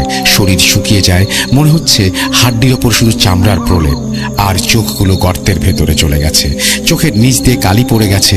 এগুলো দেখে আমাদের এক প্রতিবেশী বাবাকে এক হিন্দু কবিরাজের খোঁজ দেন। সেদিন বাবা সেই কবিরাজকে ফোন দিলে তিনি বলেন কোনো এক কাজের জন্য আজকে আসতে পারবে না, মোবাইলের মাধ্যমে কিছু ঝাড়ফুঁক দিয়ে দেয় এবং পরশুদিন আমাকে নিয়ে যেতে পারবে বলে জানায়। পরশুদিন কবিরাজের কাছে গেলে তিনি আমাকে দেখে প্রথমে বলেন, তোমাকে কিন্তু অনেক বাজে ধরনের কালজাদু করা হয়েছে, আমার কাছে এসেছো ভালো করেছো, আর কিছুদিন পর আসলে হয়তো তুমি বাঁচতেও পারতে না, তোমাকে নিয়ে আজ আসনে বসবো। বাবাকে কিছু টাকা দিতে বলেন, যেটা দিয়ে কিছু জিনিস কিনতে হবে। আসনে বসে কবিরাজ যা বলেন সেটা শুনে আমার বাবা মা অবাক হয়ে যায়। আপনাদের খুব নিকটবর্তী লোক এই কাজটা করেছে এবং কোনো কিছুর সাথে খাওয়ানোর মাধ্যমে এই ব্ল্যাক ম্যাজিকটি করা হয়েছে। কবিরাজ কিছু ওষুধ দেন, মাকে বলে এই ওষুধগুলো বেটে খাইয়ে দিতে। খাওয়ানোর 1 ঘন্টার মধ্যে প্রচুর পরিমাণে বমি হয় এবং আমার বাথরুমে যেতে হয় বারবার। তারপর আমরা বাসায় চলে আসি, এসে গোসল করি, মা ওষুধগুলো বেটে আমাকে খাওয়ায়। আনুমানিক 30-40 মিনিট পর আমার আবারও বাথরুম হয়। বাথরুম থেকে বের হওয়ার পরে ফ্রেশ হয়ে ঘুমিয়ে পড়ি। রাত 11টার সময় ঘুমাই এবং পরের দিন সকাল 11টার সময় ঘুম থেকে উঠি। কবিরাজ আগেই মাকে বলে দিয়েছিল ঘুমানোর পর ওকে ডাকা যাবে না, 1 দিন হোক 2 দিন হোক একা একাই সে উঠবে। ঘুম থেকে ওঠার পর আমার অনেকটাই ভালো লাগছিল, মনে হলো আমি একদম সুস্থ হয়ে গেছি। এই বলে হৃদয় চুপ করে গেল। কি ভাবছেন, ঘটনা এখানেই শেষ? আমিও ভেবেছিলাম, কিন্তু অনেকটা বাকি আছে এখনো। হৃদয় আবারও বলতে শুরু করলো। তার কিছুদিন পর আমি রাজশাহীতে আবার ব্যাক করি। রাজশাহীতে আসার পর থেকে রাতে ঘুমাতে পারতাম না, অনেক আজে বাজে স্বপ্ন দেখতাম এবং ঘুম আসতো না। বাসায় গেলেও একই সমস্যা হতো। এভাবে 3 বছর আমি রাতে ঘুমাতে পারিনি। ফজরের আজানের পর ঘুমাতাম। এই 3টা বছর খুবই কষ্টে কেটেছে আমার। গত 6 মাস থেকে তাও একটু ঘুমাতে পারছি। আমি হৃদয়কে বললাম, কবিরাজ তো সব ঠিক করে দিয়েছিল, তাহলে ঘুমাতে পারতে না কেন? এটা আবার কি ধরনের সমস্যা? হৃদয় একটা দীর্ঘশ্বাস ফেলে বলতে লাগলো, রাতে ঘুমাতে না পারার কষ্ট নিয়ে 3 বছর কাটিয়েছি আমি এবং আমার বাসার মানুষ সবাই জানতাম সমস্যার সমাধান হয়ে গেছে। একদিন মাকে বললাম রাতে ঘুমাতে পারি না। মা তখন আমাদের পাশের গ্রামের একটা হুজুরকে ডেকে নিয়ে আসেন। হুজুর আসার পরে বাসায় ঢোকার সময় বলেন, এই ছেলের উপর ব্ল্যাক ম্যাজিক করা হয়েছে। খাবারের মাধ্যমে যে ব্ল্যাক ম্যাজিক করা হয়েছে, যে কবিরাজের কাছে গিয়েছিলেন ওই কবিরাজ শুধু খাবারের মাধ্যমে যেই ব্ল্যাক ম্যাজিক করা হয়েছিল সেটা পেট থেকে বের করতে পেরেছে, কিন্তু আপনাদের বাসায় আরো কয়েকটা সমস্যা আছে। এই বলে কবিরাজ আমাদের বাসায় টানা 21 দিন রিচুয়াল করেন এবং আমাদের বাসা থেকে 21 দিনে 5 রুম থেকে 5টা এবং প্রাচীর থেকে 1টা এবং বাথরুম থেকে 1টা, মোট 7টা তাবিজ সংগ্রহ করেন এবং তা নষ্ট করে দেন। পরে আমাকে একটা তাবিজ তৈরি করে দেন, বর্তমানে যেটা আমার হাতে বাঁধা আছে। এই তাবিজ নেওয়ার পর থেকে আমি রাতে কিছুটা হলেও ঘুমাতে পারছি। এই বলে হৃদয় তার ঘটনা শেষ করে। আমার কাছ থেকে বিদায় নিয়ে বাসার উদ্দেশ্যে রওনা দেয়। আমিও চায়ের বিল মিটিয়ে রিক্সা নিয়ে বাসায় চলে আসলাম এবং ভাবতে লাগলাম মানুষ কতটা নিষ্ঠুর হলে এই ধরনের নিকৃষ্ট কাজ করতে পারে। এই ঘটনাটি প্রচার করলে আমাকে অবশ্যই জানাবেন। ঘটনাটি 100% সত্য। কেউ সত্যতা যাচাই করতে চাইলে আমার সাথে যোগাযোগ করতে পারেন। এবং ব্ল্যাক ম্যাজিক, বন্ধুর ব্ল্যাক ম্যাজিক শিখতে গিয়ে কি সমস্যা হয়েছিল সেটা শোনার আগ্রহ দেখায় যদি কেউ, তাহলে অবশ্যই সেটা শেয়ার করব। শাকিল আহমেদ, রাজশাহী নিউ মার্কেট ষষ্ঠীতলা থেকে লিখেছেন এই ঘটনাটি। আমি বলবো যে আপনারা যারা ব্ল্যাক ম্যাজিক নিয়ে কি হয়েছিল তার সেই অভিজ্ঞতার কথা শুনতে চান, তারা অবশ্যই কমেন্ট সেকশনে গিয়ে লিখুন। আর আমরা চলে যাব আমাদের পরবর্তী ঘটনায়। আসসালামু আলাইকুম, আমি মোহাম্মদ বোরহান আহমেদ, বর্তমানে সৌদি আরবের একজন প্রবাসী। 2014 সালে চাকরির সুবাদে সৌদি আরবে পাড়ি জমালেও সেখানে পরিচিত বলতে তেমন কেউই ছিল না। তবে কিছুদিনের মাঝেই চাকরি সূত্রে বাংলাদেশে এক ভাইয়ের সাথে আমার পরিচয় ঘটে। বর্তমানে তিনি আমার রুমমেট এবং খুব কাছের বন্ধু। তার নাম মোহাম্মদ হাসান। গত 99তম এপিসোডে আপনারা হাসানের জীবনে ঘটে যাওয়া মর্মান্তিক সেই ঘটনার ব্যাপারে শুনেছেন এবং বেশ পছন্দও করেছেন। তাই গত বছরে রোজার ঈদে অফিস থেকে ছুটি পেয়ে যখন দেশে ফিরলাম, তখন হাসানকে বলেছিলাম আশেপাশের এলাকা থেকে ভূত.com-এর জন্য কিছু ঘটনা সংগ্রহ করতে। বরাবরের মতো এবারও হাসান আমাকে নিরাশ করেনি। হাসানের বেড়ে ওঠা সিলেটের কানাইঘাট থানার কালীগঞ্জ উপজেলার সীমান্তবর্তী কোনো গ্রামে। ঘটনাটি আমাকে ঠিক যেভাবে বলেছে সেভাবে আমি বলার চেষ্টা করছি। 29 সেপ্টেম্বর 2007 পরন্ত বিকেল। নদীর পাড়ের শ্মশানঘাট থেকে ভেসে আসছে করুণ সুরে আর্তনাদ করতে থাকা 3টি পুরুষ কণ্ঠ। সেই আর্তনাদে মুহূর্তেই শ্মশানের চারপাশ যেন জনসমুদ্রে রূপান্তরিত হল। উৎসুক জনতার ভিড় ঠেলে এগিয়ে যেতেই দেখা মিলল খুব পরিচিত তবে হৃদয় ভাঙা মলিন 3খানা মুখ। চেয়ে আছে চিতার উপরে দাও দাও করে জ্বলতে থাকা এক গোলাকৃতি বস্তুর দিকে। তাদের মধ্যে একজন খুব তাড়াহুড়ো করে নদী থেকে জল এনে দাও দাও করে জ্বলতে থাকা বস্তুটির উপর ঢেলে দিয়ে সেটাকে নিজের শার্টের কাপড়ে পেঁচিয়ে হুড়মুড়িয়ে রওনা দেয় অজানা গন্তব্যে। কি এমন ছিল সেই গোলাকৃতি বস্তুটির মাঝে যা নিয়ে তাদের এত আর্তনাদ? জানতে হলে একটু অপেক্ষা করতে হবে। আমি মারা গেলে আমাকে কবরে নিস না, আমার লাশটা শ্মশানে নিয়ে পুড়িয়ে দিস। ভাই, কখনো কি শুনেছেন কোনো মুসলমানের সন্তান এই ধরনের নাজায়েজ কথা বলে? জানি শুনেননি, কিন্তু এই উক্তিটি আমি কেন আপনাকে বললাম জানেন? শুনুন বলছি। মোহাম্মদ আব্দুল করিম আমার নানার নাম। যেমন ধার্মিক তেমনি দয়ালু ব্যক্তি ছিলেন আমার নানা। মহান আল্লাহর দয়ায় অনেক ধন সম্পদের মালিক ছিলেন তিনি। ঘটনা পরিক্রমায় ওনার 2জন স্ত্রী ছিলেন। মূলত অসহায়কে নতুন রূপে জীবন ফিরিয়ে দিতেই প্রথম স্ত্রীর অনুমতিতে দ্বিতীয় বিয়ে করেছিলেন তিনি। আমার নানার প্রথম পক্ষের সন্তান বলতে ছিলেন 3 জন। আমার মা, আমার 2 মামা, মোহাম্মদ আব্দুল কাদের ও মোহাম্মদ রফিক। কাদের মামা ছিলেন সবার বড় এবং আমার মা সবার ছোট। অপরদিকে দ্বিতীয় পক্ষের ছিলেন একজন ছেলে এবং এক মেয়ে। যদিও আমার নানা তার 2 পরিবারের জন্য আলাদা বাসস্থানের ব্যবস্থা করেছিলেন, তবুও 2 পরিবারের সবাই সবার সাথে খুব সৌহার্দ্যপূর্ণ আচরণই করত এবং বেশ মিলেমিশেই চলত। তবে নানা তার বেশিরভাগ সময় আমার নানুর বাড়িতেই কাটাতেন, অর্থাৎ তার প্রথম পক্ষে স্ত্রীর বাড়িতেই থাকতেন। একটা সময় আমাদের কালীগঞ্জ উপজেলায় হিন্দু সম্প্রদায়ের অনেক লোকের বসবাস ছিল। আমার নানা মূলত তাদের সাথে ব্যবসা করে অনেক অর্থ সম্পদের মালিক হয়েছিলেন। সেই সূত্রে কালীগঞ্জ টুকের বাজার এলাকায় বেশ কিছু পরিমাণ জায়গা জমিও ছিল তার। সময়টা 2005 সালের দিকে। নানার বয়স তখন আনুমানিক 60 বছর হবে। শেষ বয়সে এসে নানা যখন তার সম্পদের ভাগ বাটোয়ারা করে দিচ্ছিলেন, তখন তার 2টি বাড়ি 2জন স্ত্রীর নামে লিখে দেন এবং জায়গা জমি বিক্রি করে কিছু নগদ অর্থ 2 পরিবারের সন্তানদের জন্য দিয়ে দেন। আর টুকের বাজার এলাকায় ওনার যে জায়গা জমি ছিল তার পুরোটাই উনি নিজের প্রথম পক্ষের স্ত্রী সন্তানদের নামে লিখে দেন। ভাগ বাটোয়ারা শেষে পরিমাপ করে দেখতে গেলে 2 পক্ষের কাছে এই সম্পদের পরিমাণটা ছিল অনেক। যদি কথায় বলি তাহলে 2 পুরুষ বসে খেলেও সেই সম্পদ ফুরানো কঠিন। এরপর সবকিছু বেশ ভালোই চলছিল। তবে হঠাৎই একদিন আমার নানার সাথে তার দ্বিতীয় পক্ষের স্ত্রী সন্তানদের কোনো একটা বিষয় নিয়ে মতের অমিল দেখা যায় এবং বাগ বিতণ্ডার এক পর্যায়ে তাদের সাথে সম্পর্কে ভাঙন ধরে যায়। কিন্তু কেন এমনটা হলো বা হচ্ছে তা নিয়ে নানা আমাদের কখনো পরিষ্কারভাবে কিছু জানাননি। এরপর থেকে নানা আর কখনো ওই বাড়িতে ফিরে যাননি, আর ওনারাও নানার সাথে বা আমাদের সাথে কোনোভাবে যোগাযোগ করেন। একটা সময় আমরা জানতে পারি তারা তাদের পূর্ব বাড়ি এবং জায়গা জমি বিক্রি করে সিলেটের বিয়ানীবাজার থানার অন্তর্গত চরখাই ইউনিয়নের কোনো এক জায়গায় বাড়ি ভাড়া করে থাকছিলেন। এভাবে প্রায় 2 বছর পেরিয়ে যায়, আমরাও সবকিছু ভুলে যাই। এদিকে আমার ছোট মামা রফিক পড়াশোনা এবং চাকরির জন্য লন্ডনে পাড়ি জমান এবং বড় মামা কাদের তার বাবার সাথে টুকের বাজার এলাকায় কনস্ট্রাকশনের জিনিসপত্র অর্থাৎ রড সিমেন্টের দোকান দিয়ে ব্যবসা শুরু করেন। সবকিছু বেশ ভালোভাবেই চলতে থাকে। সে সময় কালীগঞ্জ এলাকায় হিন্দু সম্প্রদায়ের লোকের পরিমাণ বেশি হলেও সরকারিভাবে সেখানে একটা মসজিদ নির্মাণ করা হয়েছিল। নানা প্রতিদিনই সেই মসজিদে 5 ওয়াক্ত নামাজ আদায়ের চেষ্টা করতেন। একদিন মাগরিবের সময় নানা তার কর্মচারীদের ওপর দোকানের দায়িত্ব দিয়ে মসজিদে যান নামাজের জন্য। ওই দিন আমার বড় মামা কোনো একটা কাজে পাশের এলাকায় গিয়েছিলেন, কিন্তু মাগরিবের পরপরই তিনি দোকানে ফিরে আসেন। দোকানে এসে নানাকে দেখতে না পেয়ে কর্মচারীদের জিজ্ঞেস করলে তারা বলেন, মহাজন নামাজে গেছেন, আজ মসজিদে একটা মিলাদ আছে, তাই হয়তো দেরি হচ্ছে।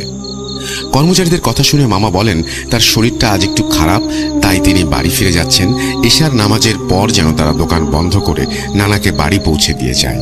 এই বলে মামা দোকান থেকে বাড়ি ফিরে আসেন, কিন্তু এশার সময় পেরিয়ে যায়, রাত বেড়ে যায়, নানা বাড়ি ফিরছিলেন না। দোকানে খদ্দের বেশি ভেবে মামা আরেকটু অপেক্ষা করতে থাকেন, কিন্তু হঠাৎই দুজন জেলে চিৎকার চেঁচামেচি করতে করতে মামাদের বাড়ির দিকে ছুটে আসেন। মামা তাদের চিৎকার চেঁচামেচির কারণ জিজ্ঞেস করলে তারা বলেন, কাদের, তোমার আব্বার অবস্থা খুব খারাপ। গ্রামের কিছু লোক মিলে তোমার আব্বাকে ধরাধরি করে কালীগঞ্জ বাজারে একজন ডাক্তারের কাছে নিয়ে গেছে, তোমরা তাড়াতাড়ি ওখানে যাও। জেলে দুজনের কথা শুনে বাড়ির সবার মাথায় যেন আকাশ ভেঙে পড়ল। সুস্থ সবল একজন মানুষ হঠাৎ করে অসুস্থ হয়ে পড়লেন কিভাবে, এই কথাটাই যেন কেউ ভেবে পাচ্ছিল না। এরপর সবাই তাড়াহুড়ো করে বাড়ি থেকে বেরিয়ে ডাক্তারের চেম্বারে পৌঁছে যেন আঁতকে উঠলেন। নানার পুরো শরীর রক্তাক্ত, মনে হচ্ছিল কেউ যেন তার ওপর নিজের রাগ মেটানোর জন্য নির্মমভাবে লাঠি বা শক্ত কিছু দিয়ে আঘাত করে পুরো শরীর রক্তাক্ত করে দিয়েছে। ওই দিন নানা এতটাই আঘাতপ্রাপ্ত হয়েছিলেন যে খুব কষ্ট করেও একটা কথা বলতে পারছিলেন না। ডাক্তারের কাছ থেকে প্রাথমিক চিকিৎসা নেবার পর নানাকে বাড়িতে ফিরিয়ে নিয়ে আসা হয়। বেশ কিছুদিন শয্যাশায়ী অবস্থায় বাড়িতেই চিকিৎসা নেওয়ার পর নানা কিছুটা সুস্থ হতে শুরু করেন। নানাকে সুস্থ অবস্থায় দেখে কাদের মামা তাকে জিজ্ঞেস করেন ঠিক কি হয়েছিল সেই রাতে, আর কেই বা এমন করেছিল তার সাথে।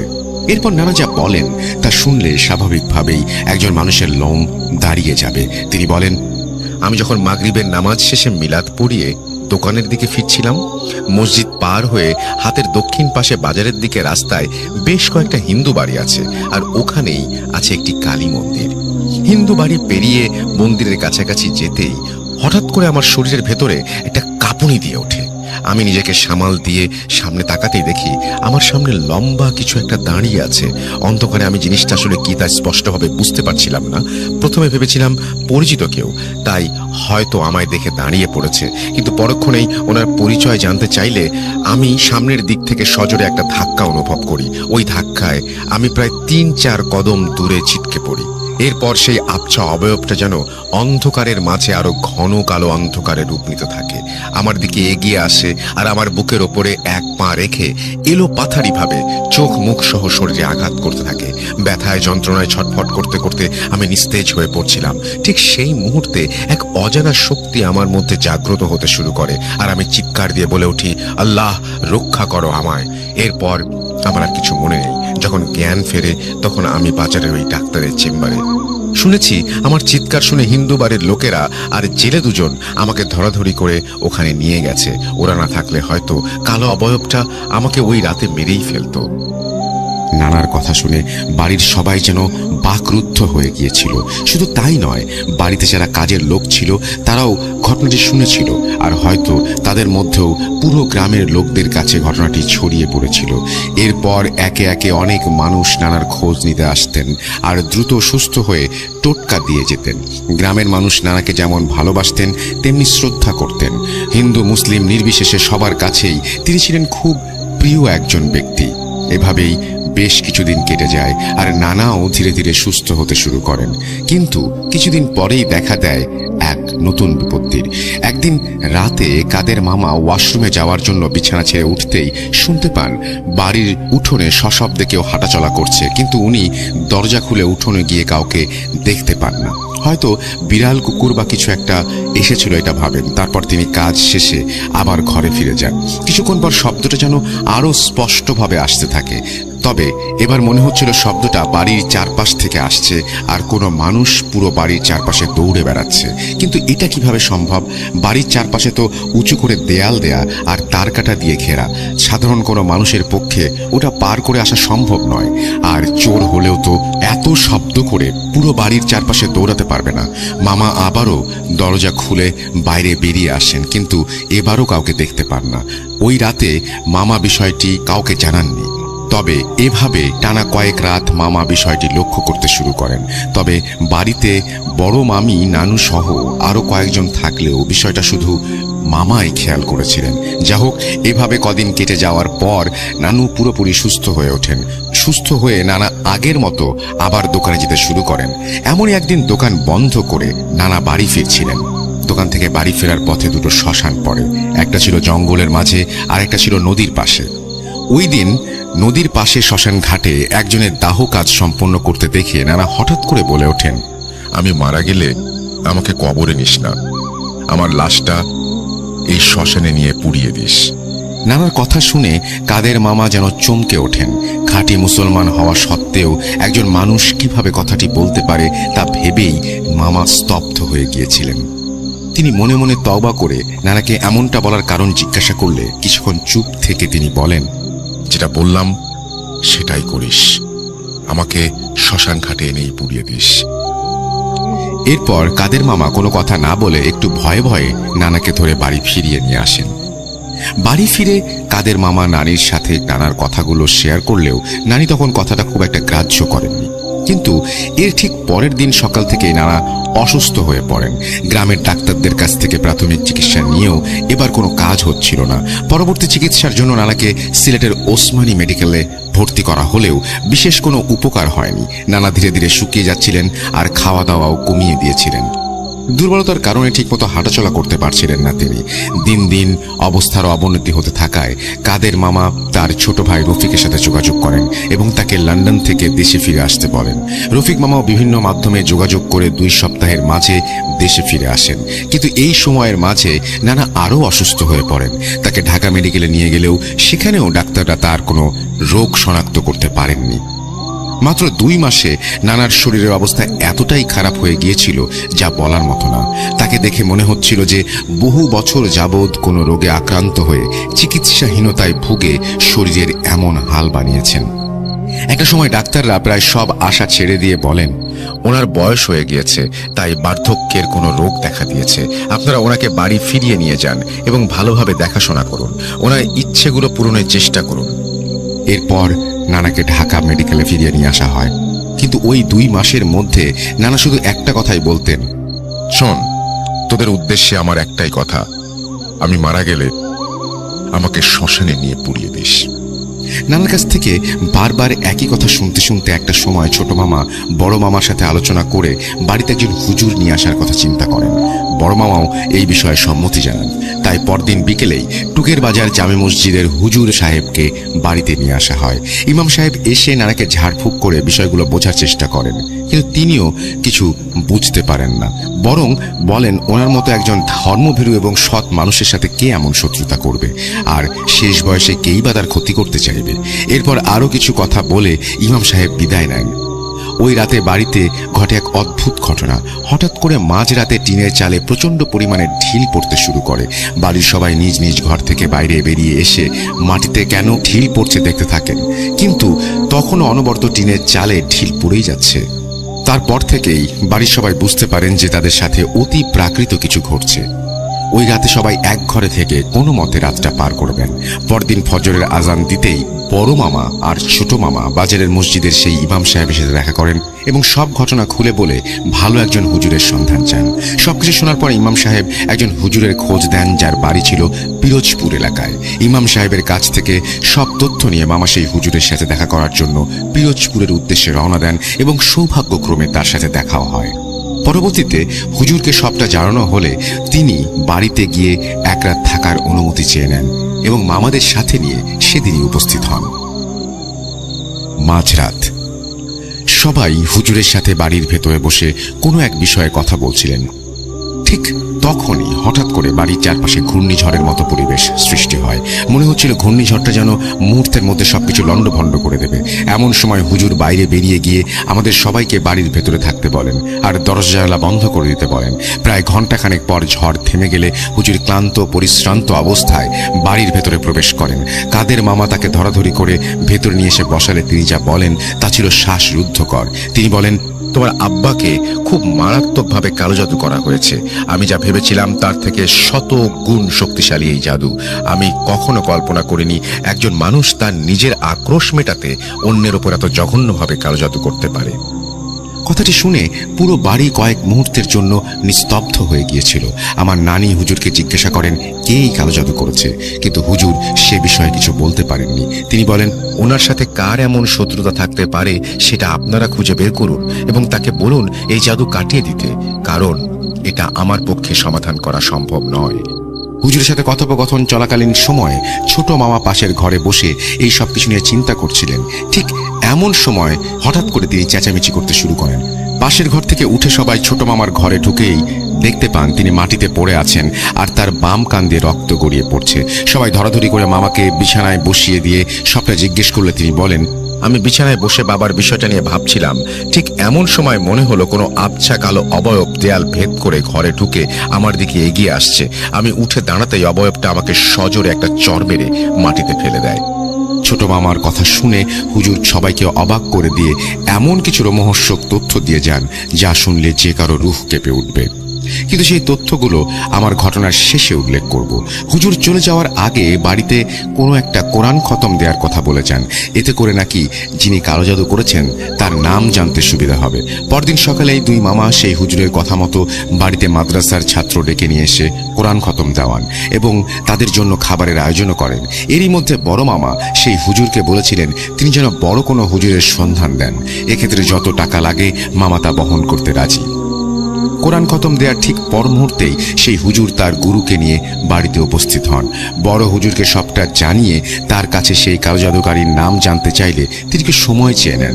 তিনি একটা কথা খুব স্পষ্টভাবে বলেন, আপনাদের বাড়িতে 2টি জিনের বসবাস আছে। তারা খুবই শক্তিশালী এবং বরাবরই আপনাদের ক্ষতি করার সুযোগ খুঁজছে।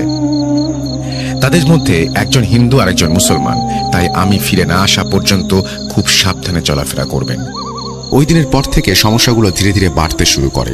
অসময়ে ঘরের চালে ঢিল পড়া, জিনিসপত্র ওলটপালট হয়ে যাওয়া, নুপুরের আওয়াজ, হঠাৎ করেই যেখানে সেখানে আগুন জ্বলে ওঠা, বাড়ির আশেপাশে ভয়ঙ্কর বিষধর সরীসৃপ দেখতে পাওয়া সহ নানান সমস্যা দেখা দিতে শুরু করে। এদিকে নানাও তার অসুস্থতার চরম পর্যায়ে পৌঁছে গিয়ে নিজের অন্তিম মুহূর্তের অপেক্ষা করতে থাকেন আর বারবার শুধু একটা কথাই বলতে থাকেন, আমি মরে গেলে আমাকে ওই শ্মশানে নিয়ে পোড়াস। তবে নানা সেদিন আরো কিছু অদ্ভুত কথা বলেছিলেন। তিনি হঠাৎ করে বলে ওঠেন, ও সব সময় আমাকে শ্মশানে যেতে বলে, আমাকে শ্মশানে নিয়ে যা, আমাকে শ্মশানে রেখে আয়। তোরা যদি আমাকে শ্মশানে নিয়ে না যাস দেখবি ও একদিন আমাকে নিয়ে চলে গেছে। কিন্তু ও যদি আমাকে শ্মশানে নিয়েই যায় তাহলে খুব কষ্ট দিয়ে নিয়ে যাবে। তাই তোরা নিয়ে গেলেই আমি বাঁচি। নানার কথা শুনে সবাই রীতিমতো অবাক হয়ে থাকেন। আসলে উনি কি বলতে চাইছেন, কেন বলতে চাইছেন আর বারবার একই কথা কেন বলছেন সেটা কেউ ভেবে পাচ্ছিলাম না। এভাবে 2 দিন কেটে যায়। যাওয়ার পরে বড় হুজুর তার দূতের মাধ্যমে আমাদের কিছু তথ্য দিয়ে পাঠান।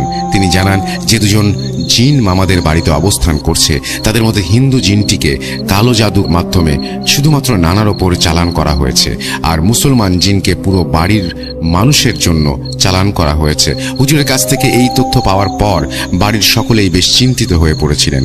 আসলে এর শেষ কোথায় আর কেই বা তাদের এত বড় ক্ষতি করতে চাইছে?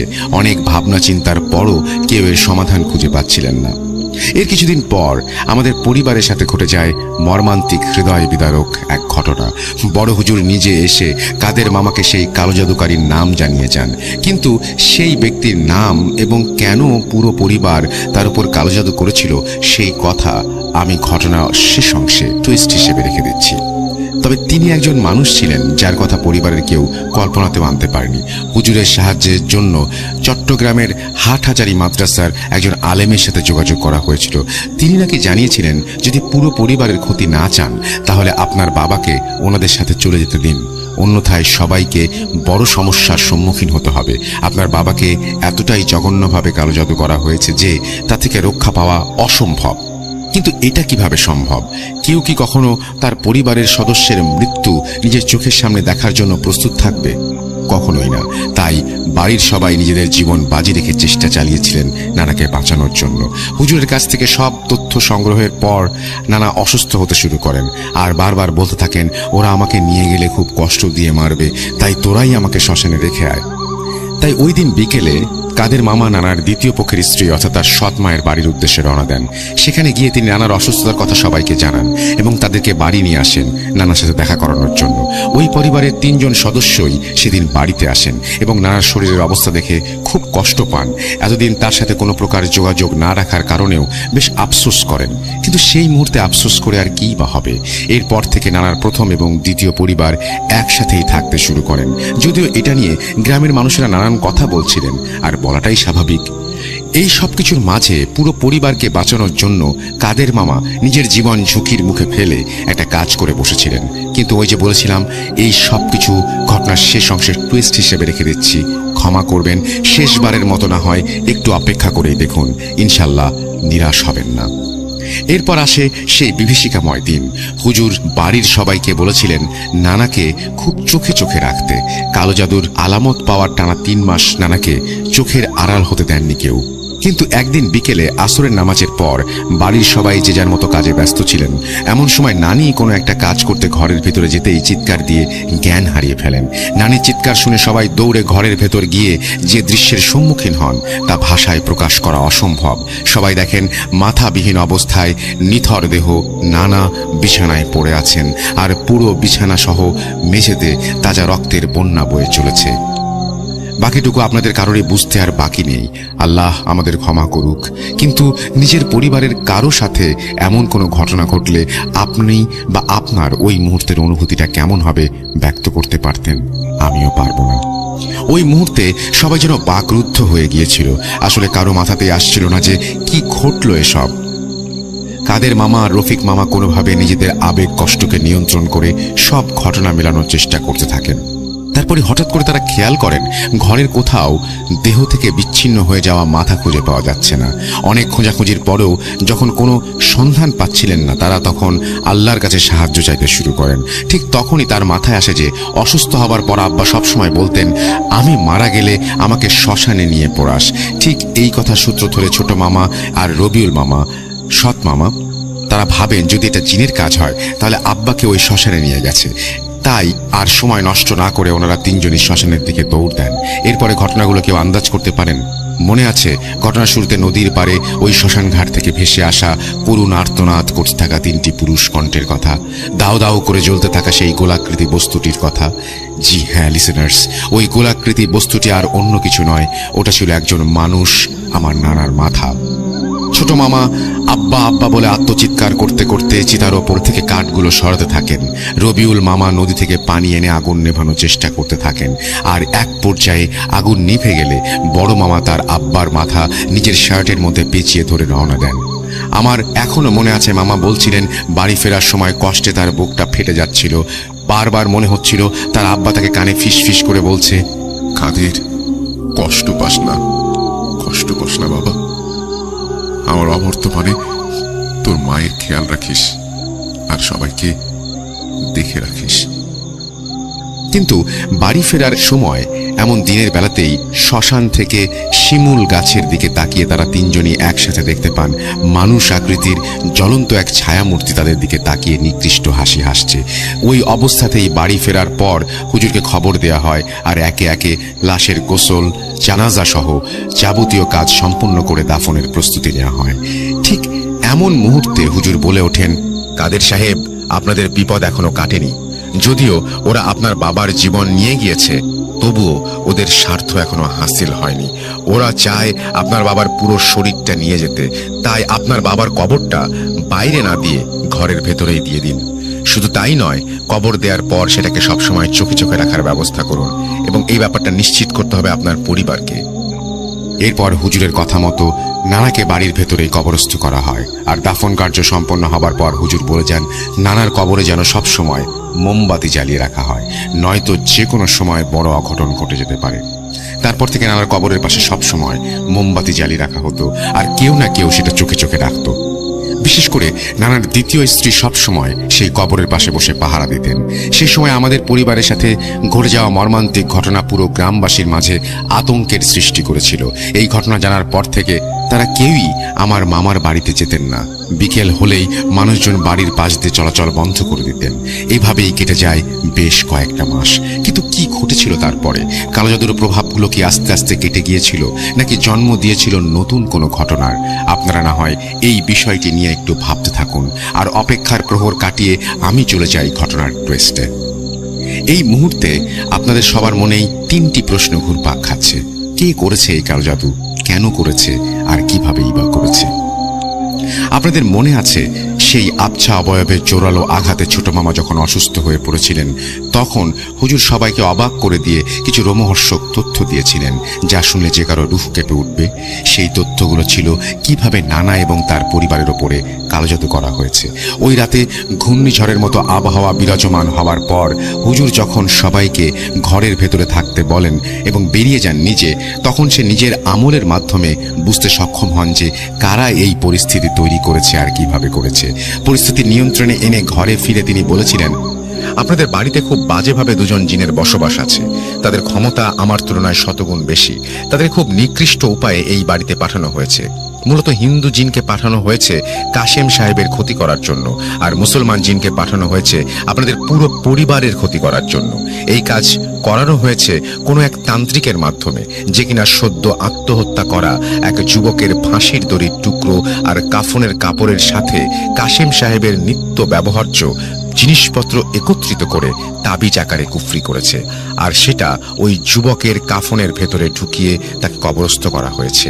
ঠিক এই কারণে মুসলমান জিনটা আপনাদের সমস্যার সৃষ্টি করছে। অন্যদিকে সদ্য প্রয়াত এক হিন্দু শিশুর লাশ দাহ করার পর তার মাথার এক পাশ থেকে চুল, কিছুটা মাংস আর কাপড় কেটে নিয়ে এই উপায়ে কুফরি করে সেটা তাবিজ আকারে লাশের ভিতরে ঢুকিয়ে দেওয়া হয়েছে। কিন্তু এখানে খুব গুরুত্বপূর্ণ একটা বিষয় আছে। আমরা সবাই জানি মাটি, পানি, বাতাস এবং আগুন, এই চারটি জিনিস খুবই পবিত্র। বিশেষ করে জাদুটোনার কাজে জিনিস আগুনে পুড়িয়ে দিলে সেটা আর কোনোভাবে কাজে লাগে না। তাহলে এক্ষেত্রে শিশুর লাশ দাহ করার পরেও কিভাবে জাদু করা হয়েছে তা আমার ঠিক জানা নেই। নিশ্চয় এখানে ত্রিপাক্ষিক কোনো বিষয় আছে। এত নিকৃষ্ট উপায়ে কালো জাদুর ব্যাপারে আমি আগে কখনো শুনিনি, আর তাই হয়তো জিনগুলো এত শক্তিশালী। এই বলে বিদায় নিয়েছিলেন হুজুর। তাহলে কি এমন দোষ করেছিলেন আমার নানা, যার কারণে তার জীবন নিতে এত নিকৃষ্ট উপায় অবলম্বন করা হলো, আর কেই বা করলো? আপনাদের মনে আছে বড় হুজুর একদিন নিজে বাড়ি বয়ে এসে কাদের মামাকে সেই কালো জাদুর নাম জানিয়ে গিয়েছিলেন, আর কেন সেই ব্যক্তি পুরো পরিবারের উপর কালো জাদু করা হয়েছে সেই তথ্যটিও তিনি দিয়ে গিয়েছিলেন। আজ এই ঘটনার শুরুতে সবার উদ্দেশ্যে একটা কথা বলেছিলাম, পৃথিবীর মায়াজালে আটকা পড়া একজন মানুষের জীবনে টাকা পয়সা ধন সম্পত্তি কি সব? এর কাছে দুনিয়ার বাকি সবকিছুই কি নশ্বর? হয়তো তাই। কিছু মানুষের জীবনে হয়তো এটাই সত্য। যদি তা নাই হয়, সম্পত্তির লোভে একজন মানুষ নির্মম জঘন্যতম অপরাধের আশ্রয় নিয়ে অন্যের জীবন বিপন্ন করতে পারে কিভাবে? আমার জানা নেই, সত্যিই জানা নেই। কি অনুমান করতে পারছেন সেই কালো জাদুকারী আসলে কে? জি হ্যাঁ, কাশেম সাহেবের দ্বিতীয় স্ত্রী হচ্ছেন সেই নির্মম জঘন্যতম অপরাধী। অবিশ্বাস্য হলেও সত্যি। কিন্তু কেন? জায়গা জমি ভাগ বাটোয়ারা হওয়ার পরও তো তাদের মাঝে সবকিছু বেশ ঠিকঠাক ছিল। হঠাৎ এমনটা হবার কারণ কি? বলছি। বড় হুজুরের কাছ থেকে সেই কালো জাদুকারীর ব্যক্তির নাম শোনার পর কাদের মামা যেন নিজের কানকে বিশ্বাস করতে পারছিলেন না। আপনজনের কাছ থেকে এমনটা আশা করাও পাপ। আর যাই হোক, তাদের সাথে মামার পরিবারের কারোর কখনো কোনো প্রকার মনোমালিন্য বা বাক বিতণ্ডার মতো ঝামেলার সৃষ্টি হয়নি। তাহলে কোন রাগ অভিমানের ভিত্তিতে তারা এই কাজটি করবে, সেটাই যেন মামা ভেবে পাচ্ছিলেন না। বড় হুজুরের কাছ থেকে সব তথ্য সংগ্রহের পরই কিন্তু নানার অসুস্থতারও বাড়তে থাকে, তিনি আর দেরি না করে সেদিনই তার সৎ মায়ের সাথে দেখা করার জন্য রওনা দিয়েছিলেন। কাদের মামা আর তার সৎ মায়ের পরিবারের লোকদের মাঝে কি কি কথা হয়েছিল তা আমি ঘটনার মাঝে উল্লেখ করিনি, শুধুমাত্র ঘটনার টুইস্ট রক্ষার্থে। এবার না হয় সেই কথোপকথনে যাওয়া যাক। কাদের মামার সাথে তার সৎ মা, ভাই এবং বোনদের দেখা হবার পর তিনি খুব সম্মানের সাথে এই কথা বলতে শুরু করেন। কিন্তু একটা পর্যায়ে কাদের মামা প্রথমবারের মতো তার সৎ মাকে মা বলে সম্বোধন করেন এবং বলেন, মা, আমি জানি না আমার আব্বা আর আমাদের পুরো পরিবারের মানুষের ওপর আপনার কিসের এত রাগ, এত অভিমান, কিন্তু একজন জগৎ জননী হয়েও আপনি এই জঘন্য কাজটি কিভাবে করতে পারলেন? শুধু একবার এসে আপনার এই ছেলের কাছে আবদার করতেন, আমার সামর্থ্য মতো সবকিছু আমি আপনার চরণে এনে দিতাম। কেন করলেন এমনটা? কি দোষ করেছিলেন আমার বাবা? কালো জাদুর মতো নিকৃষ্ট একটা কাজ করে নিজের ঈমানকে বিসর্জন দিতে আপনার একটুও বাধল না? মামার করুণ কণ্ঠে চাপা অভিমানের কথাগুলো শুনেও তিনি বারবার বিষয়টি এড়িয়ে যাবার চেষ্টা করছিলেন। যে কোনোভাবেই নিজে এই কুকর্মের কথা স্বীকার করতে নারাজ ছিলেন তিনি। একটা সময় মামা তাদের অনেক জোরাজুরি করেন বাড়ি এসে নানার সাথে দেখা করার জন্য, কিন্তু তারা কিছুতে রাজি হচ্ছিলেন না। পরবর্তীতে মামা নাচর বান্দার মতো তাদের চেপে ধরায় তারা বাড়িতে আসতে রাজি হন। তখনও পর্যন্ত বাড়ির কোনো ব্যক্তি জানতেন না আসলে কালো জাদু কে করেছে। তারা তিনজনই বাড়িতে এসে সরাসরি নানার ঘরে প্রবেশ করেন আর নানাকে দেখে তাৎক্ষণিকভাবে যেন স্তব্ধ হয়ে যান। কি অবস্থা হয়েছে মানুষটার!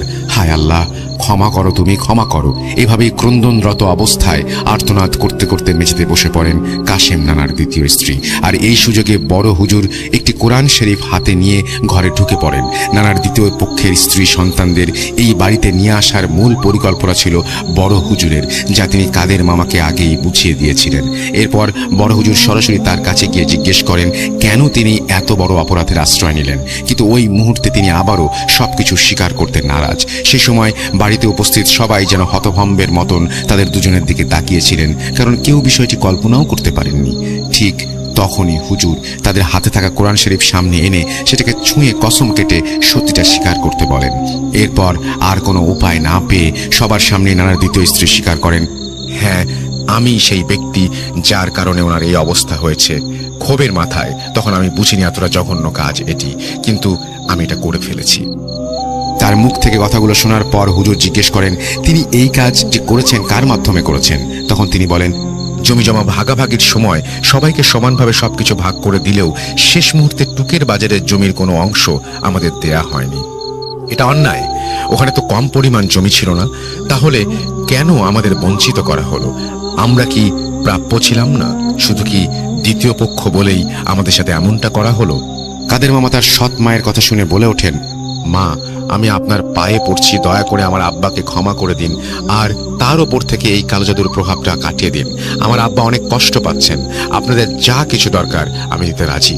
প্রয়োজনে এই বাড়িটি বিক্রি করে সেই টাকা রেখে আমরা অন্য কোথাও চলে যাব, শুধু আব্বাকে বাঁচতে দিন। একটা সময় কাদের মামার কথা শুনে সৎমা ডুকরে কেঁদে ওঠেন। কিছুক্ষণ পর নিজেকে সামাল দিয়ে তিনি একজন তান্ত্রিকের নাম উচ্চারণ করেন, যা শুনে বড় হুজুরের কপালেও চিন্তার ভাঁজ পড়েছিল। তিনি বলেন, ওনার সাথে মনোমালিন্যের এক পর্যায়ে যখন আমরা সবকিছু ছেড়ে দূরে চলে যাই, তখন গ্রামের লোকেরা অনেকেই অনেক কথা শুনিয়েছিল। এদিকে সম্পত্তির ভাগ থেকে বঞ্চিত হওয়া আর অন্যদিকে গ্রামের লোকদের কাছে তাচ্ছিল্যের বিষয়টি আমরা মেনে নিতে পারছিলাম না। তাই মনের মধ্যে জমে থাকা ক্ষোভ থেকেই আমি সিদ্ধান্ত নিয়ে বসি সিলেটের সেই তান্ত্রিকের সাথে যোগাযোগ করে মোটা অঙ্কের টাকার বিনিময়ে তাকে দিয়ে এই কাজ করিয়েছি। আজ বুঝতে পারছি আমি কত বড় অন্যায় করেছি, কত নিকৃষ্ট কাজ করেছি। তবে অবশ্যই আমি এর প্রায়শ্চিত্ত করতে চাই। আমি যাব সেই তান্ত্রিকের কাছে আমার স্বামীর ওপর থেকে কালো জাদুর প্রভাব কাটিয়ে নেবার জন্য। এরপর কাদের মামা তার সৎ মা আর সৎ ভাইদের সাথে নিয়ে তান্ত্রিকের আস্থানায় গিয়ে উপস্থিত হন। তারা সবাই যখন শিষ্যদের অনুমতি নিয়ে তান্ত্রিকের ঘরে প্রবেশ করেন, তখন তান্ত্রিক এক অট্টহাসি হাসতে হাসতে মামার সৎ মায়ের দিকে তাকিয়ে বলতে শুরু করেন, কে তুই এসেছিস? আরে তোর কাজ তো প্রায় শেষ হয়ে এলো, মাত্র কয়েকটা দিন, তারপর দেখবি তোর মনের আশা পূর্ণ হয়েছে। তান্ত্রিকের এই কথা শুনে সৎমা কাঁদতে কাঁদতে তার পায়ে পড়েন আর এই সবকিছু বন্ধ করে দিতে বলেন। তিনি এই জাদুর প্রভাব কারো ওপর খাটাতে চান না। তিনি নিজের ভুল বুঝতে পেরেছেন এবং সেই ভুলের প্রায়শ্চিত্ত করতে এসেছেন, এটা জানান। কিন্তু কাদের মামার সৎ মায়ের এই কথায় তান্ত্রিক কোনো পাত্তা না দিয়ে চোখ বুজে বলতে থাকেন, এ আর সম্ভব না, কোনোভাবেই সম্ভব না। তোকে আগেই বলেছিলাম যা করবি ভেবেচিন্তে করবি। পরে এসে হাজার ধর্ণা দিলেও লাভ হবে না। যা যা যা, চলে যা। যাকে পাঠিয়েছি সে তার নিজের স্বার্থ হাসিল না করা পর্যন্ত কখনোই থামবে না। কেউ আটকাতে পারবে না ওকে, কেউ না। তবে নিজের ভুল বুঝতে পেরে স্বামী ও পরিবারের কথা চিন্তা করে তান্ত্রিকের পায়ে পড়ে সবটা ভিক্ষা চাইতে শুরু করেন কাদের মামার সৎমা। একটা সময় তান্ত্রিকের মন নরম হলে শুধুমাত্র পরিবারের ওপর থেকে কালো জাদুর প্রভাব কাটানোর একটা পন্থা বলে দিতে রাজি হন তিনি। বলেন, কাশেম মিয়ার উপর যার প্রভাব খাটানো হয়েছে তাকে ফেরত পাঠানো সম্ভব না, কিন্তু পুরো পরিবারের ওপর থেকে কালো জাদু কাটানোর একটা উপায় আছে, আর সেটা হলো আত্মহত্যা করা যে লাশের ভেতর কুফরি করা তাবিজ ঢুকিয়ে দাফন করা হয়েছে সেই কবর থেকে তাবিজটা তুলে আনতে হবে। এর জন্য দরকার খুব সাহসী এক ব্যক্তি। কাজের সময় সেই ব্যক্তির সাথে আমার একজন শিষ্য থাকবে ঠিকই, কিন্তু সে শুধু দিক নির্দেশনা দেবে, বাকি সব কাজ সেই ব্যক্তিকেই করতে হবে। তান্ত্রিকের কথা শুনে কাদের মামা সাহস করে বলেছিলেন তিনি তার পরিবারের জন্য জীবনও দিতে পারেন, আর তাই তিনিই যাবেন কবর থেকে তাবিজ ওঠাতে। তান্ত্রিকের গণনা অনুযায়ী 3 দিন পরেই ছিল পূর্ণিমার রাত, আর সেই রাতেই যেতে হবে কবর থেকে তাবিজ ওঠানোর কাজে। 3 দিন পর সেই পূর্ণিমার রাতে কাদের মামাকে তান্ত্রিক তার আস্তানায় ডেকে তার শিষ্য অর্থাৎ মামার সহযোগীর সাথে পরিচয় করিয়ে দিয়ে সঠিক সময়ের অপেক্ষা করতে বলেন। সময়টা ছিল মাঝরাত। চাঁদের আলোয় গ্রামের মেঠোপথ পরিষ্কার দেখাচ্ছিল। তান্ত্রিকের নির্দেশনা অনুযায়ী হাতে কোনো মশাল বা হারিকেন ছাড়াই মামা তার সহযোগী নিয়ে পৌঁছে যান পাশের গ্রামের কোনো এক হাওর অঞ্চলের পাড় ঘাসা কবরস্থানে পৌঁছাতেই মামার সহযোগী হাতের ইশারায় একটা কবর দেখিয়ে দেন। কাদের মামা তার ইশারা অনুসরণ করে সামনে এগিয়ে যেতেই দেখলেন একটা নব্য কবর, কিন্তু সৎমা আর তান্ত্রিকের ভাষ্যমতে কালো জাদু করা হয়েছে 3 মাস আগে, তাহলে কবরের চারপাশে এখনো এত পরিষ্কার আছে কিভাবে? মামা ভেবেছিলেন তারা যে কবরের সন্ধানে গিয়েছেন তার উপর হয়তো নতুন করে আরো একটি কবর দেয়া হয়েছে। এই বিষয়ে তিনি তার সহযোগীকে জিজ্ঞেস করলে সে শুধু মাথা নাড়িয়ে হাতের ইশারা করে কবরটি দেখিয়ে দেন। মামাও তার ঘাড়ের ওপর থেকে কোদাল নামিয়ে কবরটি কোপাতে শুরু করেন, কিন্তু এরপরেই ঘটে থাকে অদ্ভুত ঘটনা। প্রথমবার কবরে কোপ দেবার পরপরই ভূমিকম্পের মতো কবরস্থান কেঁপে ওঠে, আর চারিদিক থেকে শত শত কণ্ঠে বাঁচাও, বন্ধ করে দাও এসব শব্দ আসতে থাকে। কিন্তু মামা এর কোনো কিছুতে কর্ণপাত না করে কবর খোঁড়ার কাজ চালিয়ে যান। এক পর্যায়ে কবর খুঁড়তে খুঁড়তে যখন শেষ কোপটা কবরের ওপর বিছিয়ে দেয়া বাঁশের ফালির ওপর পড়ে, ঠিক তখনই কোথা থেকে শত শত কাক কা কা করতে এসে হাজির হয় সেই কবরস্থানে। মামা দেখছিলেন সেই অদ্ভুত আওয়াজগুলোর সাথে শত শত কাক যেন তাদের দুজনকে ঘিরে রেখেছে, তবুও তিনি কাজ থামাননি। কবরের ওপর থেকে মাটি সরিয়ে বাঁশের চটাগুলো আলাদা করার পর ভ্যাপসা গন্ধ বেরিয়ে আসতে শুরু করে। পূর্ণিমার আলোতেই তারা দুজন দেখতে পান রক্তাক্ত কাফনের ভেতর একটি লাশ পচে গলে দুর্গন্ধ ছড়াচ্ছে। কাদের মামা এসব কিছু তোয়াক্কা না করে সোজা কবরে নেমে পড়েন, আর পচা গলা লাশের ভেতরে হাতে খুঁজে পান সেই তাবিজের পুটলি।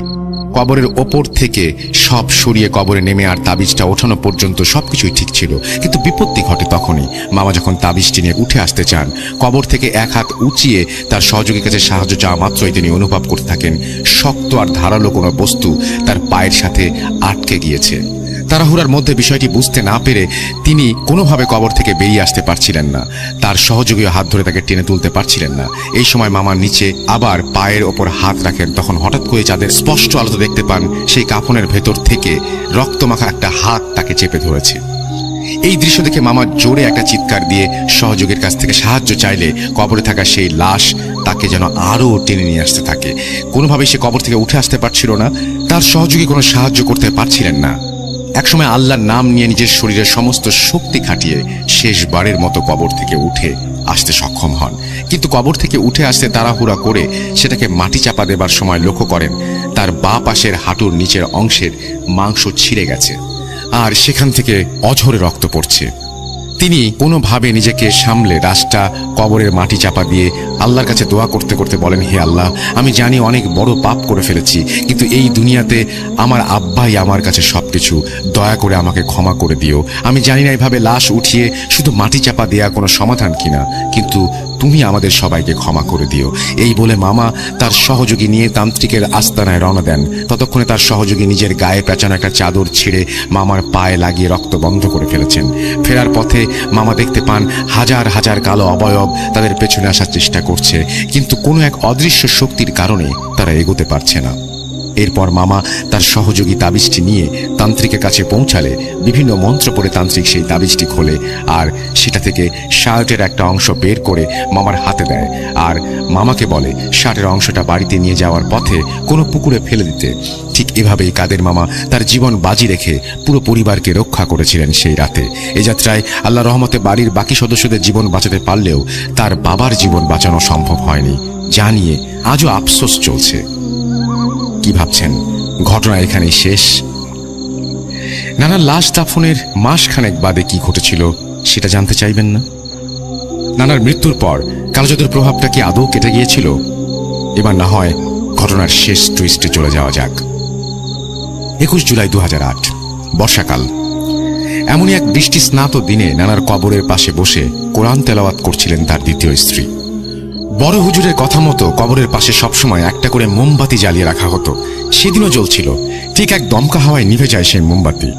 কোরআন তেলাওয়াতের এক পর্যায়ে বিষয়টি লক্ষ্য করে কোনো এক রুকুতে আটকে পড়েন তিনি। কোরআন শরীফ পাশে রেখে মোমবাতি জ্বালানোর জন্য ম্যাচ বাক্স হাতে নিতেই বুঝতে পারেন ওটা খালি। তাই সময় নষ্ট না করে তাড়াতাড়ি রান্নাঘরের দিকে ছুটে যান নতুন ম্যাচ বাক্স নিয়ে আসার জন্য। কিন্তু ফিরে আসার পর তার জন্য যে দৃশ্য অপেক্ষা করছিল তা তিনি কখনো কল্পনাও করেননি। রান্নাঘর থেকে ফিরে এসে দেখতে পান পুরো কবরটাই যেন কেউ রাগে ক্ষোভে দুমড়ে মুচড়ে দিয়ে গেছে। মাত্র কয়েক মুহূর্তে এই ঘটনা ঘটে যাওয়া অসম্ভব। এই দৃশ্য দেখে তিনি চিৎকার দিয়ে মাটিতে পড়ে জ্ঞান হারিয়ে ফেলেন। তার চিৎকার শুনে বাড়িতে সবাই ছুটে আসলে এই দৃশ্য দেখে নির্বাক হয়ে যান। কাদের মামা দৌড়ে কবরের কাছে গিয়ে কংক্রিটের টুকরোগুলো সরিয়ে খুঁজতে থাকেন তার আব্বাকে, কিন্তু কবরে কোনো লাশ নেই। ছোট মামা তখন নিজের কাজে আবার দেশের বাইরে চলে গিয়েছিলেন। তাই বড় মামা যেন এসবের কোনো কুল কিনারা খুঁজে পাচ্ছিলেন না। তাই তিনি রবিউল মামাকে সাথে নিয়ে আবারও শ্মশানে গেলেন বাবার খোঁজ করতে। কোথাও নেই। নিরাশ হয়ে বাড়ি ফিরে অসুস্থ হয়ে পড়েন। হ্যালো, আসসালামু আলাইকুম লিসেনার্স, আমি রাকিবুল হাসান রাকিব। আমি আপনাদের কাছে আজকে যে গল্পটি শেয়ার করব, এটি একটি জিনের জানাজাকে কেন্দ্র করে একটি ঘটনা। তো ঘটনাটি আমার কাছে শেয়ার করেছেন আমার এক বড় ভাই, ওনার নাম হচ্ছে বাবু। উনি আমাকে যেভাবে গল্পটি বলেছেন আমি ঠিক সেভাবে আপনাদের কাছে এখন গল্পটি শেয়ার করব। ঘটনাটি আজ থেকে 8-10 বছর আগে ঘটেছে এই ঘটনাটি। তো কোনো একটা দরকারের কারণে কিশোরগঞ্জ থেকে হচ্ছে বাবু ভাইয়ের বন্ধুলা ভাই ফোন করে, ওনাকে রাতেই ফোন করে বলা হয় যে ওনাকে আসতে হবে কিশোরগঞ্জে। ওদের একটা পারিবারিক কাজের জন্য ওনাকে কিশোরগঞ্জে ডাকা হচ্ছিল। তো উনি ঢাকা থেকে কিশোরগঞ্জ যাওয়ার জন্য রাসেল ভাই বাসে রওনা করে। তো বৌলাই নামে একটা এলাকা আছে আপনার কিশোরগঞ্জে। তো ওই বৌলাই কিছুটা আগে হুট করে হচ্ছে বাস নষ্ট হয়ে যায়। তখন আনুমানিক 1:30 থেকে 2 বাজে। তো বাসে রাসেল ভাই বেশি সেরকম যাত্রী ছিল না, 10 থেকে 12 জন যাত্রী ছিল। তো সবাই নেমে অনেকক্ষণ যখন প্রায় 1 ঘন্টার মতো অপেক্ষা করার পর যখন বলা হয় যে বাসের কন্ডাক্টর বলে যে আসলে বাসটা ঠিক হবে না, এটা আসলে সকাল ছাড়া কোনোভাবে আর ঠিক করা সম্ভব না, আপনারা যে যার মতো গন্তব্যস্থলে কোনো রিক্সা বা ভ্যান যা পান চলে যান। তো এখন অত রাতে রিক্সা ভ্যান কোনো কিছু রাসেল ভাই পাওয়া যাচ্ছিল না। তো পাশে একটা ছোট টং ঘর মতো একটা চায়ের দোকান ছিল, ওখানে বাবু ভাই উনি চা সিগারেট বা টুকটাক একটু খাবার খাচ্ছিল। তো উনি কিছুক্ষণ খাওয়া দাওয়া করার পর যখন বাসের কাছে চলে আসে তখন দেখে যে আসলে কেউ নেই, শুধুমাত্র বাসের কন্ডাক্টর ছিল। ওনাকে যখন জিজ্ঞেস করে উনি বলে যে আসলে 2টা ভ্যান পাওয়া গিয়েছিল, ওই ভ্যানে যেসব যাত্রী ছিল ওরা ওদের মতো করে ভ্যানে উঠে চলে গেছে, আর আপনাকে পাওয়া যায়নি বা ওভাবে আপনাকে খোঁজ করা হয়নি। তো আপনি দেখেন, আপনি সামনে হয়তোবা যদি একটু হাঁটলে হয়তোবা কোনো রিক্সা ভ্যান কোনো কিছু পাবেন, পেলে ওটা করে আপনি চলে যাবেন। তো রাসেল ভাই যখন উনি বেশ কিছু দূর হাঁটার পর আসলে অনেক রাত, রিক্সা ভ্যান কোনো কিছু পাচ্ছিল না। তো উনি যখন কিশোরগঞ্জের কাছাকাছি রাসেল ভাই বৌলাই নামে একটা বাজার আছে, তো ওই বাজারের যাওয়ার কিছুক্ষণ আগে একটা বিল আছে, তো বিলের পাশে একটা মাঠ আছে। তো রাসেল ভাই উনি যখন বিলটা ক্রস করে মাঠের কাছাকাছি চলে আসে তখন উনি একটা জিনিস অনুভব করে, সেটা হচ্ছে কি যে অনেক লোকজন কথা বলতেছে। মানে রাসেল ভাই যেরকম হাটে যেরকম একটা গোল যোগের মতো হয়, অনেক লোকজন কথা বলে, ওরকম অনেক লোক কথা বলতেছে। তো উনি আসলে ভাবে যে আমি তো আশেপাশে কাউকেই দেখতে পারতেছি না, তাহলে শব্দ আসতেছে কই থেকে, লোকজনের কথা বা এসব আসতেছে কই থেকে? আর একটা জিনিস বলে রাখি রাসেল ভাই, আর বাবু ভাই একটু রসিক প্রকৃতির, উনি আসলে যে কোনো কারোর সাথে কথা বললে একটু মজা করে কথাবার্তা বলে। তো উনি আসলে বুঝতে পারে যে গোলযোগ হচ্ছে, যে মানুষের কথাবার্তা গুলো হচ্ছে, এটা আসলে মাঠ থেকে মানে শব্দটা আসতেছে। তো ওনার কাছে একটা লাইট ছিল, উনি ওই লাইটটা যখন জ্বালিয়ে দেখে যে আসলে মাঠে কে আছে না আছে, বা একটু কথাবার্তা বলবে, যে যেহেতু ওনার হেল্পের প্রয়োজন আছে। তো উনি আসলে এখানে একটা ইন্টারেস্টিং ব্যাপার হয় রাসেল ভাই, সেটা হচ্ছে উনি যখন লাইটটা যখন ওপেন করে, আসলে লাইটের আলোটা বেশি দূর যেতে পারছে না, মানে মনে হচ্ছে যে সামনে কোনো একটা দেয়াল বা কাপড় কোনো কিছু আছে, এই জন্য লাইটের আলোটা বেশি দূর যেতে পারছে না। এবং ওই সময় রাসেল ভাই এমন না যে কোনো কুয়াশা ছিল, কুয়াশার জন্য লাইটের আলো বেশি দূর যাচ্ছে না। তো উনি আরো একটা জিনিস এখানে ইন্টারেস্টিং ব্যাপার রাসেল ভাই হয়, সেটা হচ্ছে উনি যখন মাঠ ছেড়ে অন্যদিকে লাইটটা জ্বালায়, তখন দেখে যে অনেক দূর পর্যন্ত লাইটের আলোটা যাচ্ছে এবং উনি সব স্পষ্ট দেখতে পাচ্ছে। উনি আসলে এটাকে কোনো মানে ভয়ের চোখে বা ওভাবে কোনো বিষয় উনি নেয়নি। তো আসলে উনি একটু মজা করে উনি তো ভাবে যে মাঠে হচ্ছে লোকজন আছে, কেউ কথা বলতেছে বা কোনো একটা ব্যাপার নিয়ে হয়তো বা কেউ ডিসকাস করতেছে। তো উনি একটু মজা করে একটা কথা বলে, বাট এই কথাটা রাসেল ভাই একটু অন্য প্রকার ভাবে উনি বলছে, তো এটা আমি আসলে চাচ্ছি না শেয়ার করতে। তো উনি যখন এই কথাটা বলে, তখন হুট করে রাসেল ভাই মানে শব্দ বন্ধ হয়ে যায়, মানে কোনো কথাবার্তা কোনো কিছু বোঝা যাচ্ছে না। তো উনি আসলে তখন আসলে ভাবে যে আসলে কই থেকে যে শব্দ আসছিল বা কি আসছিল, বা আমার মনেরই ভুল। উনি ওইভাবে কিছু না ভেবে উনি আবার হাঁটা শুরু করে। তো উনি রাসেল ভাই 3-4 মিনিট পর সামনে যখন যায়, যাওয়ার পর লক্ষ্য করে দেখে যে উনি যে রাস্তাটা দিয়ে যাচ্ছিল, উনি কিন্তু রাসেল ভাই এর আগেও ওনার বন্ধুলা ভাইয়ের বাসা অনেকবার গিয়েছে, এবং উনি যে রাস্তা দিয়ে যাচ্ছিল, ওই রাস্তায় রাসেল ভাই ডানে বামে কোনো রাস্তা ছিল না, শুধু একটা রাস্তায় ছিল। বাট উনি হুট করে দেখে যে অনেকগুলো রাস্তা হয়ে গেছে রাসেল ভাই, 6 থেকে 7টা রাস্তা হয়ে গেছে, এবং উনি অনেক কনফিউজ হয়ে যায় যে আসলে এতগুলো রাস্তা আসলে কই থেকে আসলো, আর উনি কোন দিকে যাবে। তো উনি এখন একটু